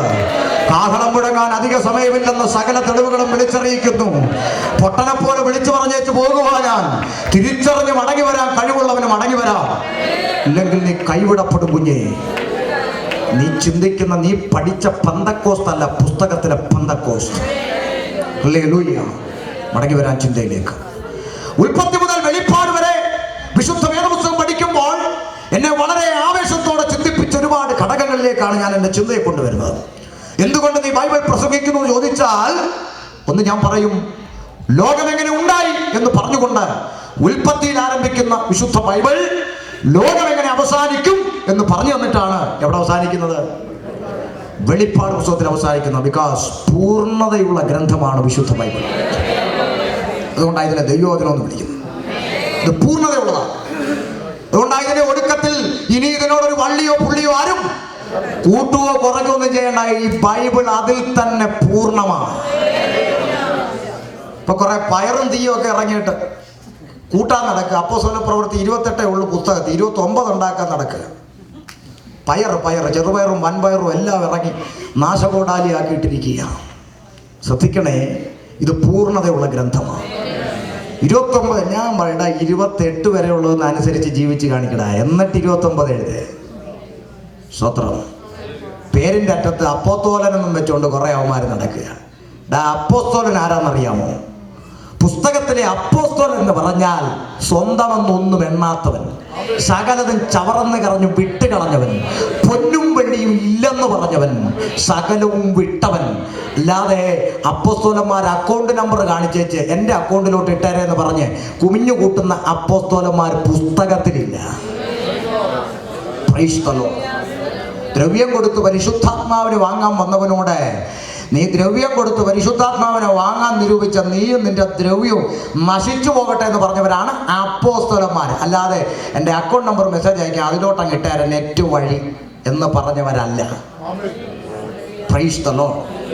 ഇതൊക്കെ കണ്ട് കൈയടിക്കാൻ ഉണ്ടല്ലോ നമ്മുടെ ആൾക്കാർ ഇഷ്ടം പോലെ. മടങ്ങി വരാം. പൂർണ്ണതയുള്ള ഗ്രന്ഥം വിശുദ്ധ ബൈബിൾ. ആദിയിൽ ദൈവം ആകാശം ഭൂമിയെ സൃഷ്ടിച്ചു. ചരാചരങ്ങൾ, ഇഴജാതി, മൃഗജാതി, കന്നുകാലി, നാൽക്കാലി, പറവജാതി, അനന്തരം മനുഷ്യനെ സൃഷ്ടിച്ചു. മനുഷ്യനെ സൃഷ്ടിക്കുന്നതിന് തൊട്ട് മുമ്പാണ് തമ്പുരാൻ ആരെ സൃഷ്ടിച്ചെന്നറിയാമോ? കന്നുകാലി, ഇടജാതി, കാട്ടുമൃഗം. ഇതിന് മൂന്നിനെ തൊട്ട് മുമ്പാണ് സൃഷ്ടിക്കുന്നത്. പിന്നെ ആ മനുഷ്യൻ ലാസ്റ്റ്. അപ്പൊ കന്നുകാലി ഏതാ? കന്നുകാലി, ആട്, മാട്, പശുപോത്ത്, എരുമ. ഇടജാതി ഏതാ? പാമ്പ്, പറയുന്നത് ഇവിടെ സ്ഥലം. കാട്ടുമൃഗം, കാട്ടുപന്നി, കാട്ടാന, കാട്ടുപോത്ത്, കാട്ടുമുല്ലിനെ, കാട്ടുമൃഗം. ഇതിനെ സൃഷ്ടിച്ചു. അപ്പോൾ ഇവിടെ ആരില്ല? ഉറക്കെ പറ.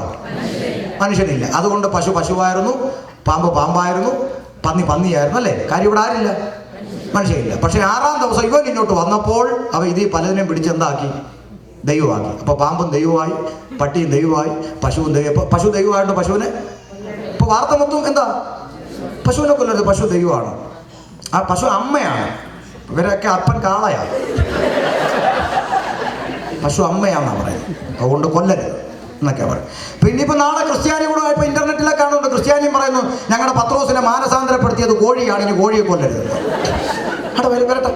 അപ്പൊ മുസ്ലിങ്ങൾ അടങ്ങിയിരിക്കും. അവരും പറയും വെണ്ടയ്ക്ക, കത്തിരിക്ക, അമരയ്ക്ക, പാവയ്ക്ക, അങ്ങനെ ഇക്കായിൽ അവസാനിക്കുന്ന പച്ചക്കറി എല്ലാം നിരോധിക്കണം. കാര്യം ഞങ്ങൾ ഇക്കാമാരെന്ന് പറയും. അവരും ഇറങ്ങണം. പിന്നെ അല്ലാതെ ഓരോ വിഡ്ഢിത്തരങ്ങളിൽ മനുഷ്യനെ പട്ടിയെ പോലെ തല്ലിക്കൊല്ലുന്നു. അതിനൊന്നും ആർക്കും പ്രശ്നമില്ല. പശുവിനെ കൊല്ലരുത്. പോട്ടെ. ഏതായാലും മനുഷ്യനെ സൃഷ്ടിച്ചു, ആദാമിനെ സൃഷ്ടിച്ചു. ആമയെ മനുഷ്യൻ ഏകനായിരിക്കുന്നു നല്ലതല്ല എന്ന് കണ്ടത് ദൈവം. തമ്പുരാൻ തക്കതായ തുണയുണ്ടാക്കി കൊടുക്കുമെന്ന് പറഞ്ഞുകൊണ്ട് ആദാമിന് എന്ത് ചെയ്തു? ഗാഠനിദ്ര വരുത്തി. എൻ്റെ ഭാഷയിൽ പറഞ്ഞാൽ ആദ്യത്തെ അനസ്തേഷ്യ കൊടുത്തത് നമ്മുടെ ദൈവം. അവനെ ഓപ്പറേഷൻ ചെയ്തത് നമ്മുടെ ദൈവം.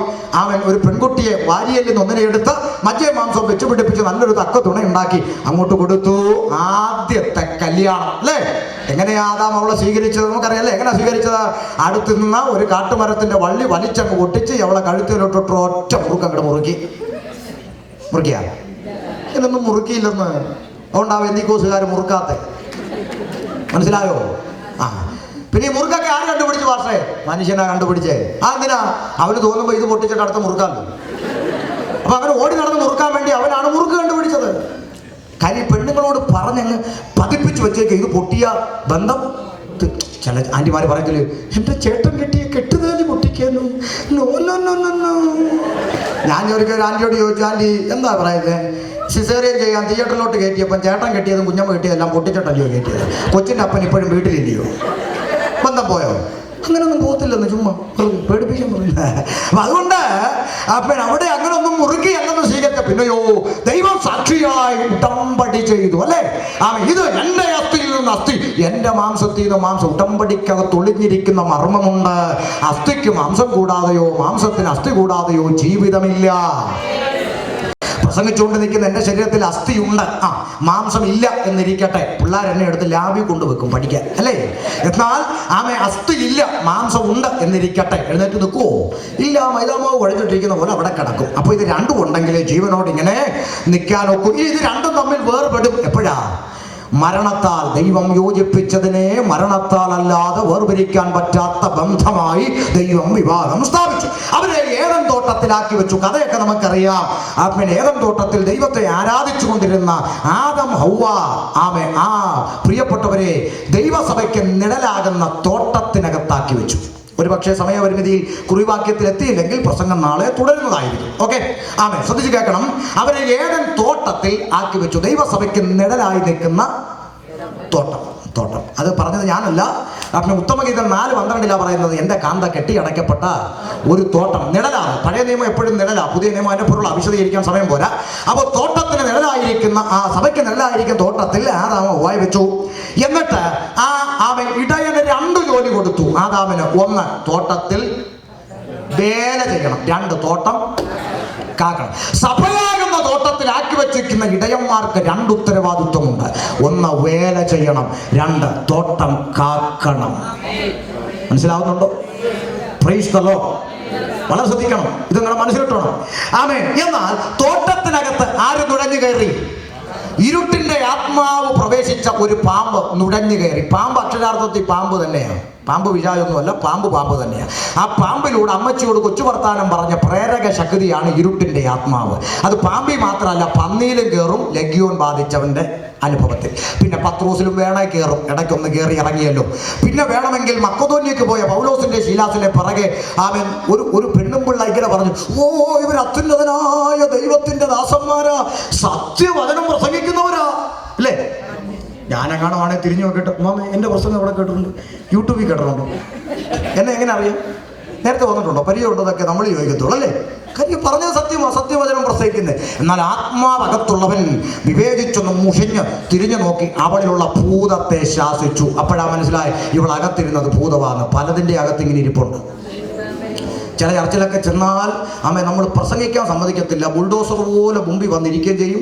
നമ്മളങ്ങോട്ട് പറഞ്ഞു തരുന്നതിന് മുമ്പ് പറയുന്നത് കേൾക്കാൻ സമ്മതിക്കത്തില്ല. ഇങ്ങനെ ഒരു ഭൂതം, ഒത്തിരി ഭൂതങ്ങൾ സഭയിലുണ്ട്.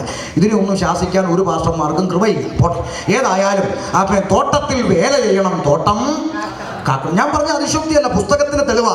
ആത്മാവിൽ ആരാധിക്കണം. എങ്ങനെ? വേദപുസ്തകം പറയുന്നു, വചനം കേട്ടവരുടെ മേൽ ആത്മാവ് വന്നു. വചനം അകത്തി എന്ന് തട്ടിയിട്ട് ആത്മാവിലാകണം. മനസ്സിലായോ? വചനം കേൾക്കുമ്പോൾ 1.5 മണിക്കൂർ വചനം കേൾക്കും. ആർക്കും ആത്മാവ് വരത്തില്ലല്ലോ. ഷമീർ വാസ പ്രസംഗത്തിൽ 1.5 മണിക്കൂർ വചനം കേട്ട് ആരാത്മാവിലാകും? അതുപോലെ വചനമൊന്നും വേണ്ട. ഇവിടെ സാംബശിവന്റെ ശബ്ദത്തിൽ 2 മലക്കം പറഞ്ഞാൽ മതി, ഇപ്പൊ ആത്മാവ് കയറും. ഇങ്ങനൊക്കെ പറഞ്ഞാൽ ഇപ്പൊ സ്പ്രിങ്ങലാവും പലരും. എനിക്കറിയാം. സ്വത്രം വേദോത്സവം പറയുന്നത് അങ്ങനല്ല. വചനമകത്തുയം തട്ടുമ്പോൾ ആരും പറയാതെ ഹൃദയം കത്തിക്കൊണ്ടിരിക്കും. അവൻ തിരുവെഴുത്തുകളെ തെളിയിക്കുമ്പോൾ അവരുടെ ഉള്ളം കത്തിക്കൊണ്ടിരുന്നു. വചനമകത്തുയം തട്ടുമ്പോൾ ആരും പറയാതെ ആത്മാവിൽ ദൈവത്തെ ആരാധിക്കും. മടങ്ങി വരാൻ വിഷയത്തിലോട്ട് നോക്കണം. അപ്പോൾ അതുകൊണ്ട് ദൈവം ആക്കി വെച്ച ഇടയന്മാർക്ക് 2 ജോലി തോട്ടത്തിൽ വേല ചെയ്യണം. പക്ഷേ ഇതിനകത്ത് നുടഞ്ഞു കയറി ആര്? പാമ്പ്, സർപ്പം, പഴയ പാമ്പ് നുടഞ്ഞു കയറി. എന്റെ ചോദ്യം, ഈ പാമ്പ് ഏത് ജന്തുവാണെന്നറിയാമോ? ദൈവം സൃഷ്ടിച്ച സകല കാട്ടുജന്തുക്കളിലും പാമ്പ് കൗശലമേറിയവൻ. അപ്പൊ പാമ്പ് ഏത് ജന്തു? അല്ലല്ല, കാട്ടുജന്തു. ദൈവം സൃഷ്ടിച്ച സകല കാട്ടുജന്തുക്കളിലും പാമ്പ് കൗശലം. അപ്പൊ പാമ്പ് ഏത് ജന്തു? കാട്ടുജന്തു. പെണ്ണും ചെറുക്കനും എവിടെ? കാട്ടിലാണോ തോട്ടത്തിലാണോ? തോട്ടത്തിൽ. അപ്പൊ കാട്ടിൽ കിടക്കുന്ന കാട്ടുജന്തു ഇപ്പൊ എവിടെ നുഴഞ്ഞു കയറി? വല്ലതും പിടി കിട്ടുന്നുണ്ടോ? കാട്ടുജന്തു എവിടെ നുഴഞ്ഞു കയറി? തോട്ടത്തിൽ നുഴഞ്ഞു കയറി. മണവാട്ടിയാന്ന് അമ്മച്ചിയോട് കൊച്ചു വർത്താനം പറയാം, മണവാട്ടിയെ തെറ്റിക്കാൻ. എന്റെ ചോദ്യം, കാട്ടിക്കിടന്ന കാട്ടുജന്തു ദൈവകൽപ്പനയെ മറുതലിക്കുന്ന ചോദ്യവുമായി തോട്ടത്തിനകത്ത് വന്ന് മണവാട്ടിയെ ആശയക്കുഴപ്പത്തിലാക്കാൻ നുഴഞ്ഞു കയറിയപ്പോൾ കാവൽക്കാരൻ എവിടെ പോയി? ആഴം പിടികിട്ടിക്കോണം. കാവൽക്കാരൻ എവിടെ പോയി? Praise the Lord. കാവൽക്കാരൻ എവിടെ പോയി? ചിലർ പറയും, അയ്യോ അത് വിയർപ്പ് കൊണ്ട് അധ്വാനിക്കുക. അപ്പോഴല്ല, പാപം ചെയ്തതിന് ശേഷമാണ് അധ്വാനിക്കേണ്ടുന്ന അവസ്ഥ വരുന്നത്. അതിനു മുമ്പ് ദൈവമാ പോറ്റുന്നത്. അങ്ങനെങ്കിൽ കാവൽക്കാരൻ എവിടെ പോയി? ഒരു ദൂത് ഞാൻ വിളിച്ചു പറയാം. കാവൽക്കാരൻ സ്ട്രോങ് അല്ലെങ്കിൽ സകല പാമ്പും കുഞ്ഞുങ്ങളും സഭയ്ക്കകത്ത് കയറും. മനസ്സിലാക്കുന്നുണ്ടോ? ഇന്ന് ആത്മീയകോളത്തിൽ സംഭവിച്ച പരാജയം, ദൈവസഭയ്ക്കകത്ത് വചനവിരുദ്ധമായ ആശയങ്ങളെ പഠിപ്പിച്ചുകൊണ്ട് ചില പാമ്പും കുഞ്ഞുങ്ങൾ സഭയ്ക്കകത്ത് നുഴഞ്ഞു കയറി സഭയാകുന്ന മണവാട്ടിയെ ആശയക്കുഴപ്പങ്ങൾ ഉണ്ടാക്കി വചനപരിജ്ഞാനമില്ലാത്ത ജനത്തെ തെറ്റിക്കുന്ന പാമ്പും കുഞ്ഞുങ്ങൾ ദൈവസഭയ്ക്കകത്ത് കയറാൻ കാരണം കാവൽക്കാരൻ സ്ട്രോങ് അല്ലാത്തത് കൊണ്ടാണ്. പൗലോസ് പറഞ്ഞത്, ഞാൻ പോയ ശേഷം ആടുകളെ ആദരിക്കാത്ത കൊടിയ ചെന്നായ്ക്കൾ നിങ്ങളുടെ ഇടയിൽ നിന്ന് എഴുന്നേൽക്കും എന്ന് പറഞ്ഞാൽ, നിങ്ങളുടെ ഇടയിൽ കടക്കും എന്ന് പറഞ്ഞാൽ അതിനൊരു മറുവശമുണ്ട്. ഞാൻ ഇരിക്കുന്ന കാലത്തോളം നടക്കത്തില്ല. ഓരോ പാസ്റ്റർമാരും ഈ ഒരു ദർശനം ഉണ്ടായിരുന്നെങ്കിൽ എന്ന് ഞാൻ ആശിച്ചു പോവുക. ഞാൻ സ്ഥലം മാറിയതിന് ശേഷം നീയൊക്കെ ആര് വേണമെങ്കിലും വിളിച്ച് കൊട്ടിക്കോ, പക്ഷെ ഞാൻ ഇരിക്കുന്ന കാലത്തോളം ഈ തരത്തിൽ ഒരെണ്ണം ഇതിനകത്ത് കയറാൻ സമ്മതിക്കത്തില്ലെന്ന് ഓരോ പാസ്റ്റർമാരും തീരുമാനിച്ചിരുന്നെങ്കിൽ ദൈവസഭ ഇന്ന് ഈ അവസ്ഥയിൽ എത്തത്തില്ലായിരുന്നു. മനസ്സിലാക്കുന്നുണ്ടോ?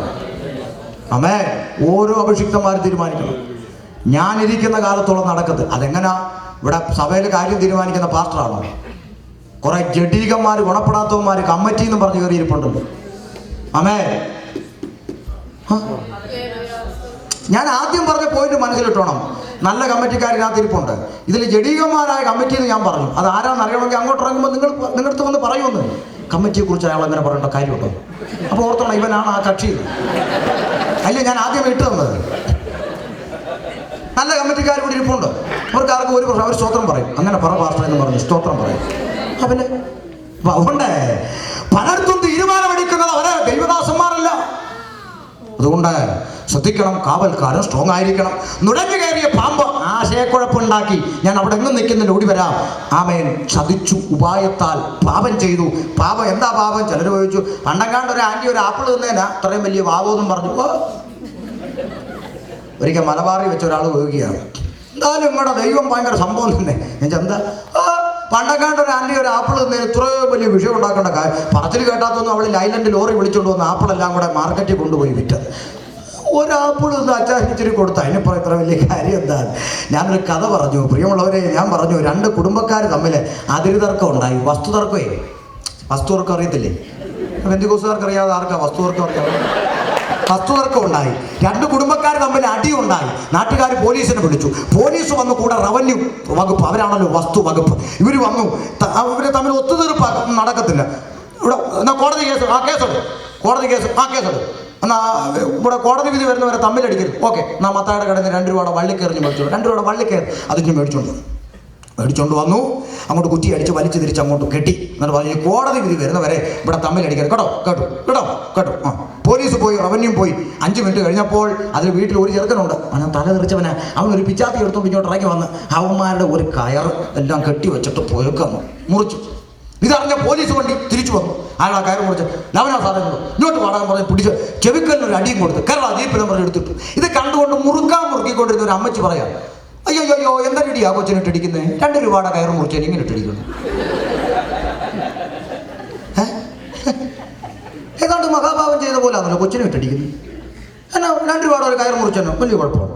വേണ്ട, മത്താടെ കടയിൽ തൂങ്ങി കിടക്കുന്ന കയർ ഞാൻ വേണേ 10 രൂപ തരാം. കുറെ കയർ മേടിച്ച് കെട്ടി വെച്ച് കൊച്ചിനെ അങ്ങോട്ട് വിട്ടെ. ഒരു വണ്ടി കയർ ഞാൻ കൊടുക്കാം, കൊച്ചിനെ വിടുവോ? ഉണ്ടെന്നില്ല. 2 രൂപയുടെ കയർ മുറിച്ച നല്ല ഇടി. നിയമം ലംഘിച്ചു. കേവലം ആപ്പിടുന്നതല്ല പാപം. തമ്പുരാൻ പുസ്തകത്തിൽ അരുതെന്ന് പറഞ്ഞത് മനുഷ്യൻ ഇന്നും ചെയ്തുകൊണ്ടിരിക്കുന്നു. കൽപ്പന ലംഘനമാണ് പാപം.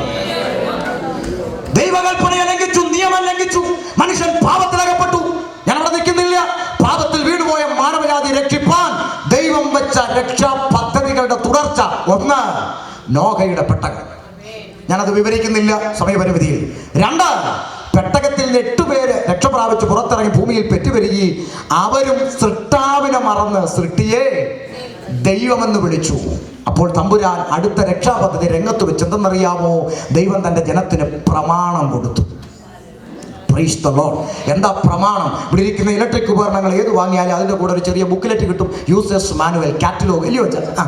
ഇപ്പം കിട്ടും. മൊബൈൽ വാങ്ങിയാലും വാച്ച് വാങ്ങിയാലും എല്ലാം കിട്ടും. ഇപ്പം നാട്ടിലാണെങ്കിൽ 10 രൂപയുടെ എലിവേഷൻ മേടിച്ച് അതിനകത്ത് ചുരുട്ടി വെച്ചേക്കുക, ഉപയോഗിക്കേണ്ടുന്ന വിധം മെഡിക്കൽ സ്റ്റോറിൽ. അപ്പോൾ ഇത് കിട്ടും. ഇതിനെ ഇങ്ങോട്ട് മേടിച്ചു. ഇതുപോലെ മനുഷ്യനെ നിർമ്മിച്ച ദൈവം അവൻ എന്ത് ചെയ്യണം, എന്ത് ചെയ്യരുത്, എങ്ങനെ ജീവിക്കണം, എങ്ങനെ ജീവിക്കരുത്, എന്ത് ചെയ്താൽ അനുഗ്രഹിക്കപ്പെടും, എന്ത് ചെയ്താൽ ശപിക്കപ്പെടും, എന്ത് ചെയ്താൽ നിത്യജീവൻ പ്രാപിക്കും, എന്ത് ചെയ്താൽ നരകത്തിൽ പോയി, ഇങ്ങനെ കൃത്യമായി എഴുതിയ പ്രമാണം ദൈവം തന്റെ ജനത്തിന് കൊടുത്തു. പക്ഷെ ആരിലൂടെ കൊടുത്തു? മോശ മുഖാന്തരം കൊടുത്തു. പക്ഷെ ജനം എന്ത് ചെയ്തു? പ്രമാണം കക്കത്തെ വെച്ചുകൊണ്ട് പിന്നെയും പാപം ചെയ്യുക. നമ്മുടെ നാട്ടിലെ ചില ക്രിസ്ത്യാനികളെ പോലെ.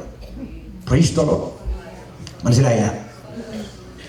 മറിയാമ്മ ഒരു ഫ്രിഡ്ജ് മേടിച്ചു. ഫ്രിഡ്ജ് മറിയാമ്മയ്ക്ക് കിട്ടി, ചെറിയൊരു പുസ്തകം, ബുക്കിലെറ്റ്. മറിയാമ്മ ഈ ഫ്രിഡ്ജിന്റെ മുകളിൽ കൊണ്ട് വെച്ചിട്ട് ഒരു കമ്പിളി തുണി എടുത്ത് അതിന്റെ പുറത്തങ്ങ് വിരിച്ചു. അപ്പോൾ പുസ്തകം ഇവിടെ ഇരിക്കുക ഫ്രിഡ്ജിന്റെ മുകളിൽ, കമ്പിളി തുണിയുടെ അടി.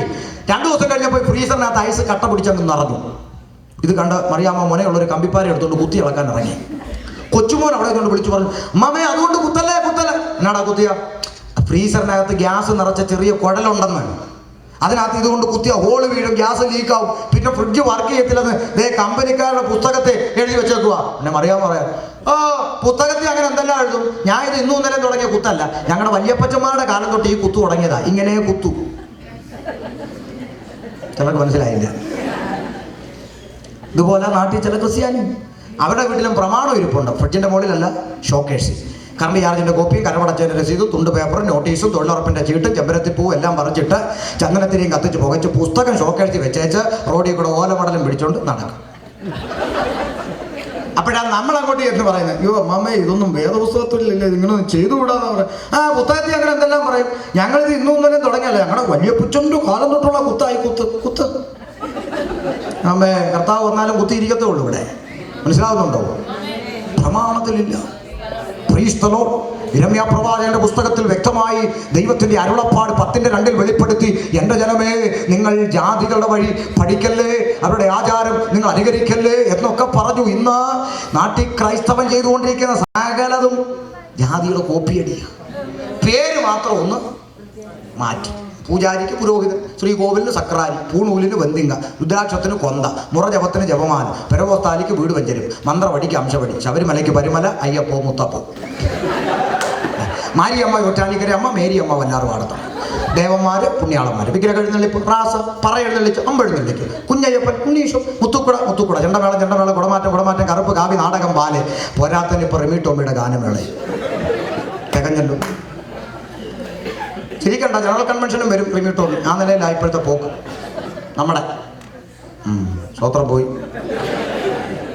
അതുകൊണ്ട് പ്രമാണം വിട്ട് നടക്കുന്ന, വഷളായി നടക്കുന്ന ജനം ദൈവകൽപ്പനയെ ലംഘിച്ചു പിന്നെയും മുന്നോട്ട് പോയി. ഒടുവിൽ ദൈവത്തിന്റെ രക്ഷാപദ്ധതി അടുത്തത് രംഗത്ത് വെച്ചു. അമേരിക്കക്കാർ വളരെ ശ്രദ്ധിക്കേണ്ടുന്ന ഒരു ചിന്തയാ പറയാൻ പോകുന്നു. തമ്പുരാൻ അടുത്ത രക്ഷാപദ്ധതി രംഗത്ത് വെച്ചു. എന്തെന്നറിയാമോ? തമ്പുരാൻ പ്രവാചകന്മാരെ രംഗത്തിറക്കി. അടുക്കും ചിട്ടയോടെ പോകുന്ന പുസ്തകമാണ് ബൈബിൾ. മിനിമം ബോധമുള്ളവന് കാര്യം മനസ്സിലാകും. വലിയ ഡിഗ്രി ഒന്നും വേണ്ട. ആമേൻ. മനസ്സിലാകുന്നുണ്ടോ? കർത്താവ് സാധാരണക്കാരന് മനസ്സിലാകുന്ന നിലയിലുള്ള കാര്യങ്ങൾ ഇതിനകത്ത് പറഞ്ഞിട്ടുള്ളൂ. ചുമക്കാൻ പറ്റാത്ത ഒന്നും നമ്മുടെ തലയിൽ കർത്താവ് അടിച്ചേൽപ്പിച്ചിട്ടില്ല. ഒരുവിധം നമുക്ക് ഒക്കുന്ന കാര്യങ്ങളെ പുസ്തകത്തിൽ പറഞ്ഞിട്ടുള്ളൂ, ഒക്കാത്ത ഒന്നും പറഞ്ഞിട്ടില്ല. പിന്നെ ചിലർക്ക് ഈ കേരളത്തിലൊക്കെ വെച്ച് മര്യാദയ്ക്ക് വചനം അനുസരിച്ച് ജീവിച്ചുകൊണ്ടിരുന്ന അമേരിക്ക വന്നപ്പോഴാ പലർക്കും ഒക്കാതായത്. എന്താ പറയാ, ഇവിടെ വന്നപ്പോൾ ദൈവം എൻ്റെ കാഴ്ചപ്പാടൊക്കെ അങ്ങ് മാറ്റി പാസ്റ്റർ. ഇവിടെ വന്നപ്പം കഴിഞ്ഞ ദിവസം അമ്മച്ചി പറഞ്ഞു, ഇവിടെ വന്നപ്പോഴാണ് അങ്ങ് മാറ്റിയേ. ഞാൻ ചോദിച്ചു എന്നാ മാറ്റി? എന്നെ പറഞ്ഞു, എനിക്ക് ഈ വെള്ളം ഇടണമെന്ന് ഭയങ്കര വാശിയായി മാറ്റി വെച്ചു. ഇവിടെ വന്നപ്പോൾ ദൈവം ഒരു ദർശനം തന്നു. ഞാൻ ചോദിച്ചു എന്തുവാ? ഒരിക്കൽ ഞാൻ പ്രാർത്ഥിച്ചുകൊണ്ടിരിക്കുമ്പോൾ ദൈവം ഇടപെടുക. അങ്ങോട്ട് നോക്കി പച്ച, ഇങ്ങോട്ട് നോക്കി ചോപ്പ്, അങ്ങോട്ട് നോക്കി മഞ്ഞ, ഇങ്ങോട്ട് നോക്കി നീല. ഉടനെ ഒരു ചോദ്യം, ഇതൊക്കെ ആരാടിയോ ഉണ്ടാക്കി? എൻ്റെ പാസ്റ്ററേ ഞാനങ്ങ് വിഷമിച്ചു. ഉടനെ പറഞ്ഞു, ഇതെല്ലാം ഞാൻ അല്ലിയോടി ഉണ്ടാക്കിയ. അന്നാ ഇത് മാറിയെന്ന് പറഞ്ഞ് അമ്മച്ചി ജീൻസും ഒക്കെ ഇട്ടുകൊണ്ട് നടക്കുക. കേൾക്കുന്നുണ്ടോ? ആമേ. ഞാൻ വിട്ടില്ല. ഞാൻ പറഞ്ഞു ഇനി റോഡിലോട്ട് ഇറങ്ങുമ്പോൾ ഒരു കാര്യം ചെയ്യണേ, അങ്ങോട്ട് നോക്കേ ബാറ്, ഇങ്ങോട്ട് നോക്കേ കള്ളിഷാപ്പ്, അങ്ങോട്ട് നോക്കേ പബ്ബ്, അങ്ങോട്ട് നോക്കേ ക്ലബ്ബ്, ഇടയ്ക്കൊക്കെ ഇതിലൂടെ ഒന്ന് കയറണം. കാര്യം കർത്താവ് ഉറങ്ങിയപ്പോൾ വന്നു അല്ലല്ലോ ഇത്. ഉഗാണ്ട പോയാലും മുസ്ലിമിന് അവൻ്റെ വസ്ത്രത്തിന് മാറ്റമില്ല, അവൻ്റെ പ്രമാണത്തിന് മാറ്റമില്ല. വെള്ളിയാഴ്ചത്തെ ഒരു ദിവസമുണ്ട് അവൻ്റെ പള്ളി ദൈവത്തെ ആരാധിക്കാൻ കയറും. ഹൈന്ദവൻ കുളിച്ചീറനണിഞ്ഞ നല്ല വസ്ത്രത്തോടെ അവൻ ഏത് ഉലകത്തിൽ പോയാലും അവൻ്റെ ദൈവത്തിനടുക്ക പോകും. ജീവനുള്ള ദൈവത്തെ ആരാധിക്കാൻ ഇറങ്ങിത്തിരിച്ചവന് മാത്രം കാലത്തിനും സ്റ്റാറ്റസിനും നാടിനും ക്ലൈമറ്റിനും ഒക്കെ അനുസരിച്ച് അങ്ങ് മാറുക പ്രമാണം. ഹല്ലേലൂയ. നോക്കുന്നുണ്ടോ? പ്രവാചകന്മാരെ രംഗത്തായി തന്ന പ്രവാചകന്മാർ രംഗത്തിറങ്ങി. മൈക്കെടുത്ത് വെച്ചാ വായിച്ചു കേൾക്കാൻ പോവാ. പ്രവാചകന്മാർ രംഗത്തിറങ്ങി. ആമേൻ. പ്രവാചകന്മാർ ദൈവത്തിന്റെ നാവായി നിന്നുകൊണ്ട് ജനത്തോട് അരുളപ്പാട് വിളിച്ചു പറയാൻ തുടങ്ങി. ആമേൻ. പ്രവാചകന്മാർ ഇറങ്ങി ജനത്തോട് പ്രവചിച്ചു. എന്താ പ്രവചിച്ചത്? 4 വർഷമായി കാലുകളുടെ മുട്ടുകൾക്ക് വേദനയിട്ടുകൊണ്ട് അടുക്കള ജോലി പോലും ചെയ്യിക്കത്തില്ലെന്ന് വാദിച്ചു നിൽക്കുന്ന ഒരു അന്ധകാര മണ്ഡല ബന്ധനം ആണാ. പോയി വല്ല തൊഴിലുറപ്പിനും കൂടും. നമ്മെ വചന ഭരിക്കാനുള്ള അഭിഷിക്തന്മാരാണ് എൻ്റെ മുമ്പിൽ ഇരിക്കുന്നേ. ഒരൊറ്റ എണ്ണത്തിന്റെ ഉളുക്കും പിരിപ്പും തരിപ്പും പ്രവചിച്ച് ഒരു പ്രവാചകനെ പുസ്തകത്തെ കാണിച്ചു തരാമോ വെച്ചാ? പുസ്തകത്തിൽ ഉള്ളതനുസരിക്കാനാ സമുദായം വിട്ട് ഇറങ്ങിയെന്നാണല്ലോ പറച്ചില്. പുസ്തകത്തിൽ ഇല്ലാത്തതൊക്കെ എവിടുന്ന് വന്നു? ഉണ്ടെന്നില്ലല്ലോ. ഉണ്ടതില്ല. നാളെ പ്രസംഗിക്കണം. അതൊക്കെ മാത്യു ഭാഷ തീരുമാനിച്ചാൽ മതി. ഒന്നും എൻ്റെ വിഷയത്തിൽ പെടുന്ന കാര്യമേ അല്ല. ഞാൻ നാളെ നാട്ടിൽ പോകാൻ റെഡി ആയിട്ടിരിക്കുക. ചിലത് ഏറ്റുപോയല്ലോ എന്നാണ് ഇപ്പോൾ പേടിച്ചിരിക്കുന്നു മീറ്റിംഗ്. കാര്യം ഇതിനകത്ത് നീ സത്യം പറയുന്നതിന്റെ പേര് അനുഭവിക്കേണ്ടി വരുന്നത് അങ്ങനെയാന്ന് അറിയുന്നുണ്ടോ? ആമേ. ആശയത്തെ ആശയം കൊണ്ട് എതിർക്കാൻ നട്ടലില്ലാത്തവന്മാര് ആക്ഷേപം പറഞ്ഞ് ഒതുക്കാൻ ശ്രമിക്കുക. നടക്കുകയല്ല. വിളിച്ച ദൈവം വിശ്വസ്തനാണ്. ആമേ. പിടികിട്ടുന്നുണ്ടോ? പ്രവാചകന്റെ ജോലി അതല്ലെന്ന്. നിനക്ക് ഇക്കിളിപ്പെടുത്തുന്ന ദൂത് പറഞ്ഞ് നിന്റെ പോക്കറ്റിൽ ഇരിക്കുന്ന 500 എന്റെ പോക്കറ്റ് വരുത്തുന്നവനല്ല പുസ്തകത്തിലെ പ്രവാചകൻ. നിന്റെ യാകൃത്യങ്ങളെ വിളിച്ചു പറഞ്ഞോ, നിന്റെ ബലഹീനതകളെ വിളിച്ചു പറഞ്ഞോ, നിന്റെ കുറവുകളെ വിളിച്ചു പറഞ്ഞോ, നിന്റെ ദൈവത്തോട് അടുപ്പിക്കുവാൻ ദൈവത്താൽ അയക്കപ്പെട്ടവൻ പ്രവാചകൻ. വചന തെളിവിൽ പറയാം, പുസ്തകത്തിന് തെളിവിൽ പറയാം. ഇരമ്യാവ് 23:16 വായിക്കും. ഉറക്കെ. ഇരമ്യാവ് 23:16 വായിക്കും. സൈന്യങ്ങളുടെ യഹോവ ഇപ്രകാരം അരുളി ചെയ്യുന്നു. നിങ്ങൾ കേട്ടാ മതി, കുനിഞ്ഞിരിക്കട്ടെ. അങ്ങോട്ട് പോകും. അച്ഛൻ വായിക്കുന്ന അവിടെ ഉണ്ട്. സൈന്യങ്ങളുടെ യഹോവ ഷമീർ കൊല്ലം ഇപ്രകാരം അരുളി ചെയ്യുന്നു. ആണോ? അല്ല. സൈന്യങ്ങളുടെ യഹോവ ഇപ്രകാരം അരുളി ചെയ്യുന്നു. നിങ്ങളോട് പ്രവചിക്കുന്ന പ്രവാചകന്മാരുടെ വാക്ക് കേൾക്കരുത്. കേൾക്കരുതെന്നോ? അങ്ങനെയുണ്ടോ പാസ്റ്ററെ? വായിക്കണം വല്ലപ്പോഴും. അമ്മേ, കേൾക്കരുതെന്നുണ്ടോ? വായിക്കണം. ആരാ വായിക്കുന്നത്? പ്രാഗൽഭ്യത്തോടെ ഒരു ദിവസം ഒരധ്യായത്തിലും വായിക്കാതെ ഞാൻ ഉറങ്ങാറില്ല പാസ്റ്ററെ എന്ന് നെഞ്ചി കൈവച്ച് പറയാൻ എത്രണ്ണമുണ്ട് ഇവിടെ? ഞാൻ കൈയൊന്നും പൊക്കിക്കത്തില്ല. ആമേൻ. കേൾക്കുന്നുണ്ടോ? ഒരധ്യായത്തിലും വായിക്കാതെ ഞാൻ ഉറങ്ങത്തില്ലെന്ന് പറയാൻ പ്രാഗൽഭ്യമുണ്ടോ? ഇന്ന് പലർക്കും ബൈബിൾ ഉറക്കക്കുളിയ. തിരിഞ്ഞും മറിഞ്ഞും കിടന്നിട്ട് ഉറക്കം വരുന്നില്ല. എന്നാ പിന്നെ ബൈബിൾ എടുത്ത് വായിയ ഉറങ്ങി. സ്വത്രം. സൈന്യങ്ങളുടെ യഹോവ ഇപ്രകാരം വിളിച്ചു നിങ്ങളോട് പ്രവചിക്കുന്ന പ്രവാചകന്മാരുടെ വാക്ക് നിങ്ങൾ കേൾക്കരുത്. കാരണം അവർ നിങ്ങളെ വ്യാജ ഉപദേശിക്കുന്നു. അടുത്തത്, യഹോവയുടെ വായിൽ നിന്നുള്ളതല്ല, ദൈവത്തിന്റെ വായിൽ നിന്നുള്ളതല്ല, സ്വന്തം ഹൃദയത്തിലെ ദർശനമത്രേ അവർ പ്രവചിക്കുന്നത്. അത് ചിലർ പറഞ്ഞില്ലേ, എന്റെ ആത്മാവ് പറയുന്നു. സത്യം, അവന്റെ ആത്മാവ്. സ്വന്തം ഹൃദയത്തിലെ ദർശനം അത്രേ പറയുന്നു. അതിന്റെ തെളിവ്. പക്ഷേ ഇതിപ്പോ നമ്മൾ കൺഫ്യൂഷൻ ആലും ഇപ്പൊ എങ്ങനെ തിരിച്ചറിയും ദൈവത്തിന്റെ ആണോ അല്ലാത്ത? തിരിച്ചറിയാനുള്ള തെളിവും പുസ്തകം പറഞ്ഞു തന്നിട്ടുണ്ട്. വായിച്ചു നോക്ക്. വായിക്കും. എന്നെ നിരസിക്കുന്നവരോട് അവർ നിങ്ങൾക്ക് സമാധാനം ഉണ്ടാകും എന്ന് യഹോവ അരുളി ചെയ്തിരിക്കുന്നു. ദൈവത്തെ നിരസിച്ച് നടക്കുന്നവനോടും ഇവൻ എന്ത് ദൂത് പറയും? സമാധാനം ഉണ്ടാവും. അത് കേൾക്കുമ്പോ തിരിച്ചറിഞ്ഞോണം. മനസ്സിലാകുന്നില്ല. അടുത്ത വാക്ക്. തങ്ങളുടെ ഹൃദയത്തിലെ ശാഠ്യപ്രകാരം നടക്കുന്നവരോടൊക്കെയും നിങ്ങൾക്കൊരു ദോഷവും വരികയില്ല എന്ന് പറയുന്നു. കണ്ടോ? സ്വന്തം ഹൃദയത്തിലെ ശാഠ്യം അനുസരിച്ച് ദൈവത്തെ അനുസരിക്കാതെ കള്ളും കുടിച്ച് ഇടക്കിടക്ക് അരക്ലാസും അടിച്ച് ആരാധനയ്ക്കും വരാതെ ഇനി വന്നാലോ തിരുവേശയുടെ സമയത്തും ആപ്പും തോണ്ടി അങ്ങോട്ടും ഇങ്ങോട്ടും തിരിഞ്ഞിരുന്ന് ആപ്പം തോണ്ടി മെസ്സേജ് വായിച്ച് തിരുമേശയുടെ സമയത്ത് ഇരിക്കുന്നവന്റെ ഒക്കെ തലയിലും കൈവച്ചേച്ച് എന്ത് പറയും? ഒരു ദോഷവും വരുത്തില്ല, മാനിക്കാൻ പോവാ.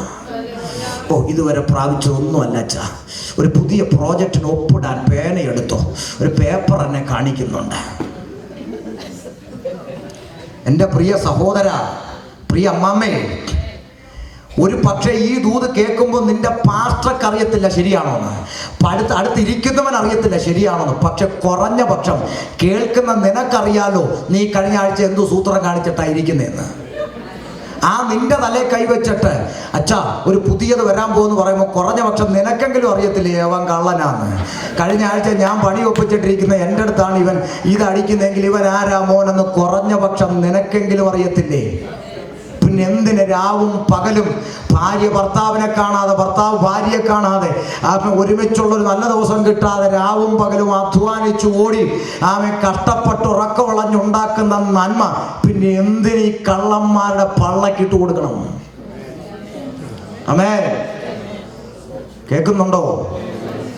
നെഞ്ചും നെറ്റിയും കൊടുത്ത് ജീവനോടെ ചുട്ടുകൊത്തുന്ന നോർത്ത് ഇന്ത്യയുടെ മണ്ണിൽ പ്രാണം പണയം വെച്ച് വേല ചെയ്യുന്ന അഭിഷിക്തന്മാരുണ്ട്. കൊടുക്ക. അല്ലാതെ എല്ലാം തള്ളിയ പിള്ളേരുടെ ഫോട്ടോയും എടുത്ത് ഇല്ലാത്ത അനാഥാലയത്തിന്റെ പേരും പറഞ്ഞ് ഇവിടെ വന്ന് പിരിച്ചോണ്ട് പോയി റാന്നിയിലും എരുമേലിലും എസ്റ്റേറ്റ് മേടിച്ചു കൂട്ടുന്ന റവയ്ക്കും മൈദായിക്കും അല്ല നീ കൊടുക്കേണ്ടത്. അമ്മേ, മനസ്സിലാക്കുന്നുണ്ടോ? ആ, ഇപ്പൊ ചിലർ പറയാ പിന്നെ എങ്ങനെ ഇതൊക്കെയല്ലേ പറച്ചില്ലേ, പിന്നെ എങ്ങനെ ഉപദ്രവിക്കാൻ? ഇങ്ങോട്ടടിക്കുകയല്ല, കയ്യ വെച്ചകത്തേ ഉള്ളൂ. സ്തോത്രം. മനസ്സിലാക്കുന്നുണ്ടോ?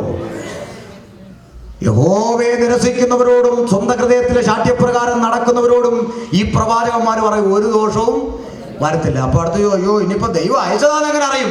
അതിനും തെളിവ് പുസ്തകത്തിലുണ്ട്. 22-ാം വാക്യം മുതൽ വായിച്ച പ്രവാചകൻ ഇല്ലെന്ന് പറഞ്ഞാൽ അത് തെറ്റല്ലേ? പ്രവാചകനുണ്ട്, പ്രവചനവും ഉണ്ട്. പക്ഷെ ആ ദൈവം അയച്ചാൽ എങ്ങനെ അറിയും? കേട്ടോ, വായിക്കേ. അവർ എന്റെ ആലോചന സഭയിൽ നിന്നിരുന്നുവെങ്കിൽ, എന്റെ പദം ദൈവത്തിന്റെ, അവരെന്റെ ദൈവത്തിന്റെ ആലോചന സഭയിൽ നിന്നിരുന്നു എങ്കിൽ, ദൈവത്തിന്റെ പ്രവാചകന്മാരായിരുന്നു എങ്കിൽ അവരെന്തു എങ്ങനെ പ്രവചിക്കുന്നറിയോ? എന്റെ വചനങ്ങളെ എന്റെ ജനത്തെ കേൾപ്പിച്ച്, എന്റെ വചനങ്ങളെ എന്റെ ജനത്തെ കേൾപ്പിക്കും. അല്ലാതെ 10 മിനിറ്റ് എന്തെങ്കിലും വാക്യം വായിച്ചു വെച്ചിട്ട് പിന്നെ കടന്ന് തുള്ളി മാടി ഗ്ലാസും ചെക്കും ചവിട്ടി പൊട്ടിച്ച് കസേര എടുത്ത് ഭീമനെ പോലെ അടിക്കാൻ ഇറങ്ങി ഈ പരിപാടിയൊന്നുമല്ല. എന്റെ വചനങ്ങളെ എന്റെ ജനത്തെ കേൾപ്പിച്ച് അവരെ അവരുടെ ആകാത്ത വഴിയിൽ നിന്നും അവരുടെ പ്രവൃത്തികളുടെ ദോഷത്തിൽ നിന്നും തിരിപ്പിക്കുമായിരുന്നു, മടക്കി വരുത്തുമായിരുന്നു. കുറവുകളെ വെളിപ്പെടുത്തി പിന്നെ ദൈവത്തിലേക്ക് അടുപ്പിക്കുവാൻ അയക്കപ്പെട്ടവനാണ് പ്രവാചകൻ. നീ വേണോ? മീഖാ പ്രവാചകൻ പറഞ്ഞു 3:5 വായിക്കച്ച. മീഖാ 3:5 വേഗം വായിച്ച്.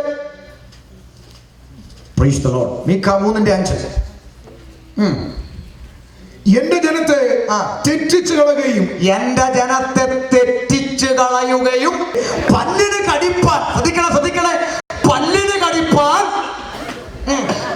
വല്ലതും ഉണ്ടെങ്കിൽ സമാധാനം പ്രസംഗിക്കുകയും. കണ്ടോ? പല്ലിന് കടിക്കാൻ വല്ലതും കിട്ടുമെന്ന് കണ്ടാൽ സമാധാനം പ്രസംഗിക്കും. സാൻഡ്വിച്ചും ബർഗറും ഒക്കെ കിട്ടാൻ വകുപ്പുണ്ടെന്ന് കണ്ടാൽ, തിന്നാൻ വകുപ്പുണ്ടെന്ന് കണ്ടാൽ ഇവൻ എന്തു അടിക്കുമെന്ന്. പല്ലിന് കടിക്കാൻ, ഇതൊക്കെയാ ഇവരുടെയൊക്കെ വിഷയം. Price the Lord. പല്ലിന് കടിപ്പാൻ വല്ലതും കിട്ടുമെങ്കിൽ സമാധാനം പ്രസംഗിക്കുകയും, അവരുടെ വായിൽ ഒന്നും ഇട്ടുകൊടുക്കാത്തവന്റെ നേരെ വിശുദ്ധ യുദ്ധം ഘോഷിക്കുകയും. കണ്ടോ? പല്ലിന് കടിക്കാൻ വല്ലതും കിട്ടുമെങ്കിൽ സമാധാനം പ്രസംഗിക്കും. അവരുടെ വായിലൊന്നും ഇട്ടു കൊടുത്തില്ലെങ്കിലോ അവന്റെ നേരെ എന്ത് ചെയ്യും? വിശുദ്ധ യുദ്ധം ഘോഷിക്കുകയും ചെയ്യുന്ന പ്രവാചകന്മാരെ കുറിച്ച് യഹോവ ഇപ്രകാരം അരുളി ചെയ്യുന്നു. അതുകൊണ്ട് നിങ്ങൾക്ക് ദർശനമില്ലാത്ത രാത്രിയും ലക്ഷണം പറവാൻ കഴിയാത്ത ഇരുട്ടുമുണ്ടാകും. പണി വരുന്നുണ്ട്. സ്തോത്രം. സമയപരിമിതിയിൽ 11 മുതൽ അങ്ങ് വായിക്കച്ച. ബാക്കി 11 മുതൽ അങ്ങ് വായിക്കേ. അതിലെ തലവന്മാർ സമ്മാനം വാങ്ങി ന്യായം വിധിക്കുന്നു. അതിലെ പുരോഹിതന്മാർ കൂലി വാങ്ങി ഉപദേശിക്കുന്നു.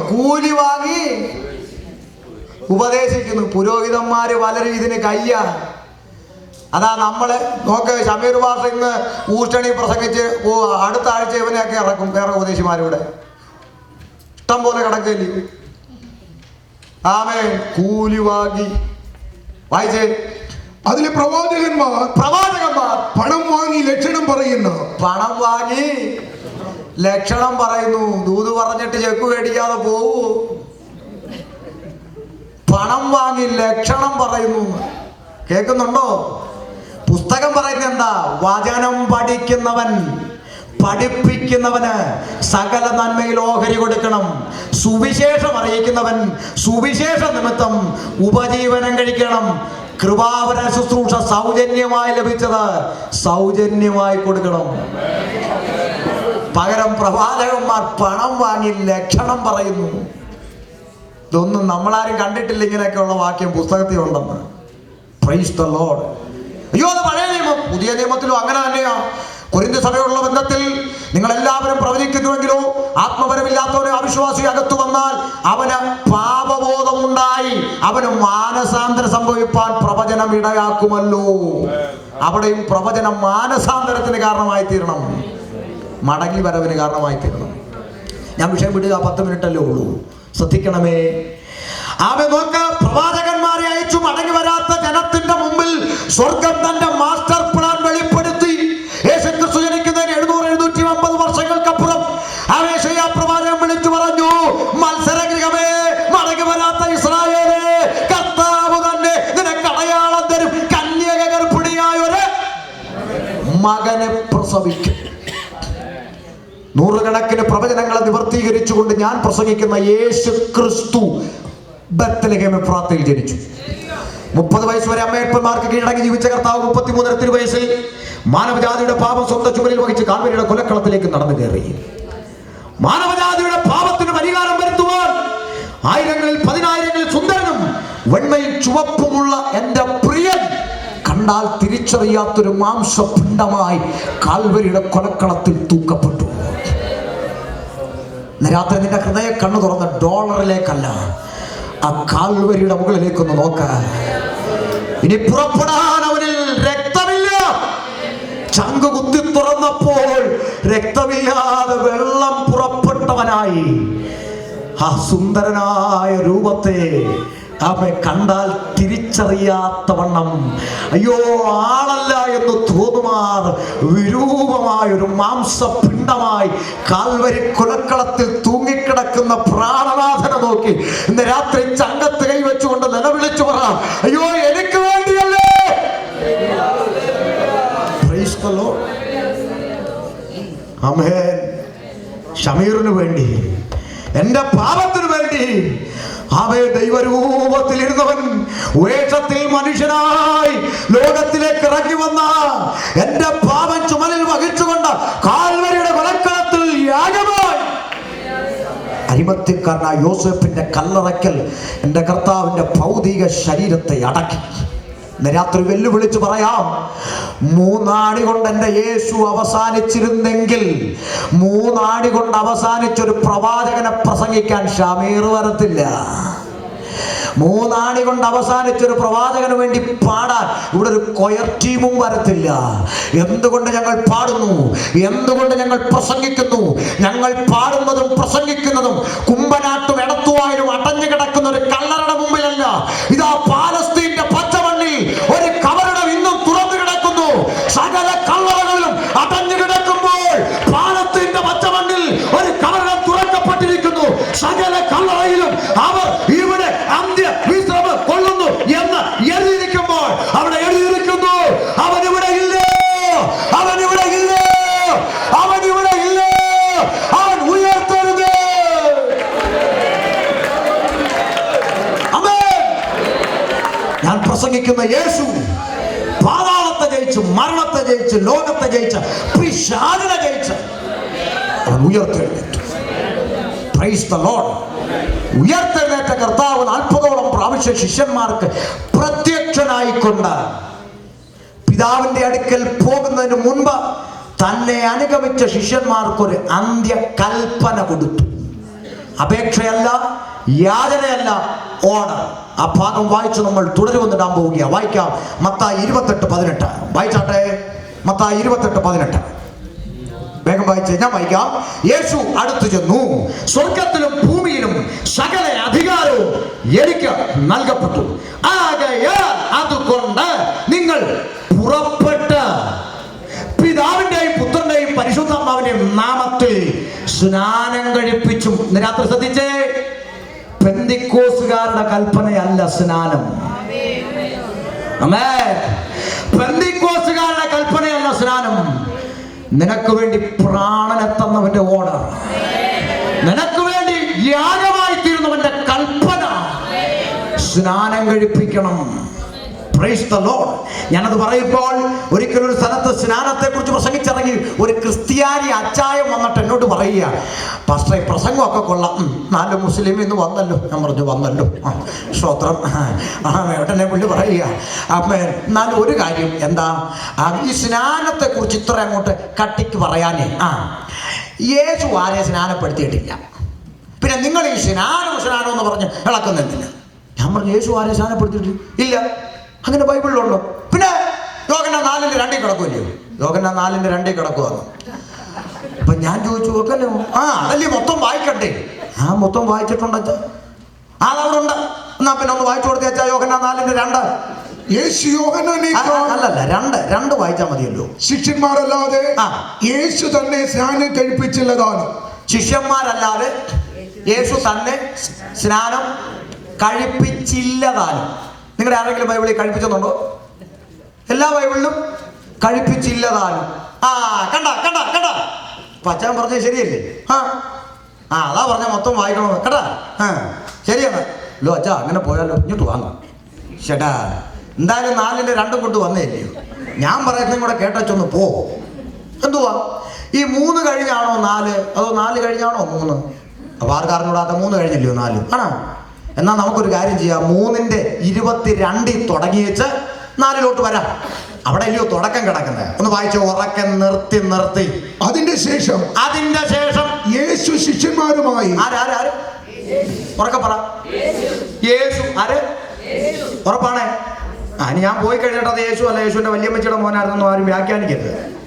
യേശു ശിഷ്യന്മാരുമായി യഹൂദ്യ ദേശത്ത് വന്ന്, എവിടെ വന്നു? യഹൂദ്യ ദേശത്ത് വന്ന് അവരോടുകൂടെ സ്നാനം കഴിപ്പിച്ചുകൊണ്ടിരുന്നു. എന്തോ ചെയ്തോണ്ടിരുന്നു? ആര്? ഇതിൽ അങ്ങേര് കണ്ടില്ല, 2 കൊണ്ട് കിടക്ക്. അവരെ കൊണ്ട് സ്നാനം കഴിപ്പിച്ചതല്ല, അവരോട് കൂടെ സ്നാനം കഴിപ്പിച്ചുകൊണ്ടിരുന്നു. തീർന്നില്ല, അടുത്ത വാക്ക്. യോഹന്നാനും ശലേമിനരികത്ത് ഐനോനിൽ സ്നാനം കഴിപ്പിച്ചുകൊണ്ടിരുന്നു. അപ്പൊ യേശു യഹൂദയെ സ്നാനം കഴിപ്പിക്കുന്നു, യോഹന്നാൻ ഐനോനിൽ സ്നാനം. ഇപ്പൊ 2 സ്ഥലത്ത് എന്ത് നടക്കുന്നു? ക്ലിയർ ആണ്? വ്യാഖ്യാനമൊന്നും നമുക്ക് വേണ്ട. 2 സ്ഥലത്ത് എന്ത് നടക്കുന്നു? സ്നാനം. അടുത്ത വാക്ക്. അവിടെ വളരെ വെള്ളമുണ്ടായിരുന്നു. അതൊന്നുകൂടെ വായിച്ചേ. അവിടെ വളരെ വെള്ളമുണ്ടായിരുന്നു. അവിടെ അപ്പൊ സ്നാനപ്പെടാൻ കിണ്ടിയിലെ വെള്ളം പോരാ. അവിടെ എന്തുണ്ടായിരുന്നു? അമ്മാമ്മ, അതുകൊണ്ടല്ലേ നമ്മൾ ഈ വെള്ളമുള്ള സ്ഥലം തപ്പി നടക്കുന്നതെന്ന് ചിലർ പറയാ. പാസ്റ്ററെ, അവിടെ വളരെ വെള്ളം ഉണ്ടായിരുന്നുള്ളത് ശരിയാ, പക്ഷെ ആ വെള്ളത്തിൽ ഇറങ്ങിയാണോ അതോ കോരിക്കൊണ്ട് തളിച്ചയാണോ എന്ന് നമുക്ക് ഉറപ്പില്ലല്ലോ. ഉറപ്പിക്കാമല്ലോ. മത്തായി 3:13 എഴുതിയിട്ടിട്ട് വീട്ടിൽ പോയി വായിക്കും, സമയമില്ല. 3:13 അനന്തരം യേശു യോഹന്നാനാൽ സ്നാനമേൽക്കാൻ യോർദാൻകര അവന്റെ അടുക്കൽ വന്നു. യോഹന്നാനോ അവനെ വിലക്കി, നിന്നാൽ സ്നാനമേൽക്കാൻ എനിക്ക് ആവശ്യം, പിന്നെ നീ എന്റെ അടുക്കൽ വരുന്നു എന്ന് ചോദിച്ചതിന്, ഇപ്പോൾ സകല നീതി നിവർത്തിക്കണം നമുക്ക് ഉചിതം, ഇപ്പോൾ സമ്മതിക്കാന്ന് പറഞ്ഞു. എന്നാറേ അവനെ സമ്മതിച്ചു. അടുത്ത വാക്ക്. യേശു സ്നാനം ഏറ്റ ഉടനെ വെള്ളത്തിൽ നിന്ന് കയറി. ഇപ്പൊ ആനപ്പുറത്തുനിന്ന് ഇറങ്ങണമെങ്കിൽ ആദ്യം എന്ത് ചെയ്യണം? വിടുന്നില്ല. ആനപ്പുറത്തുനിന്ന് ഇറങ്ങണമെങ്കിൽ ആദ്യം എന്ത് ചെയ്യണം? കയറണം. കയറാതെ എങ്ങനെ ഇറങ്ങുന്നത്? അപ്പൊ യേശു വെള്ളത്തിൽ നിന്ന് കയറി, ഇറങ്ങാതെ എങ്ങനെ കയറുന്നത്?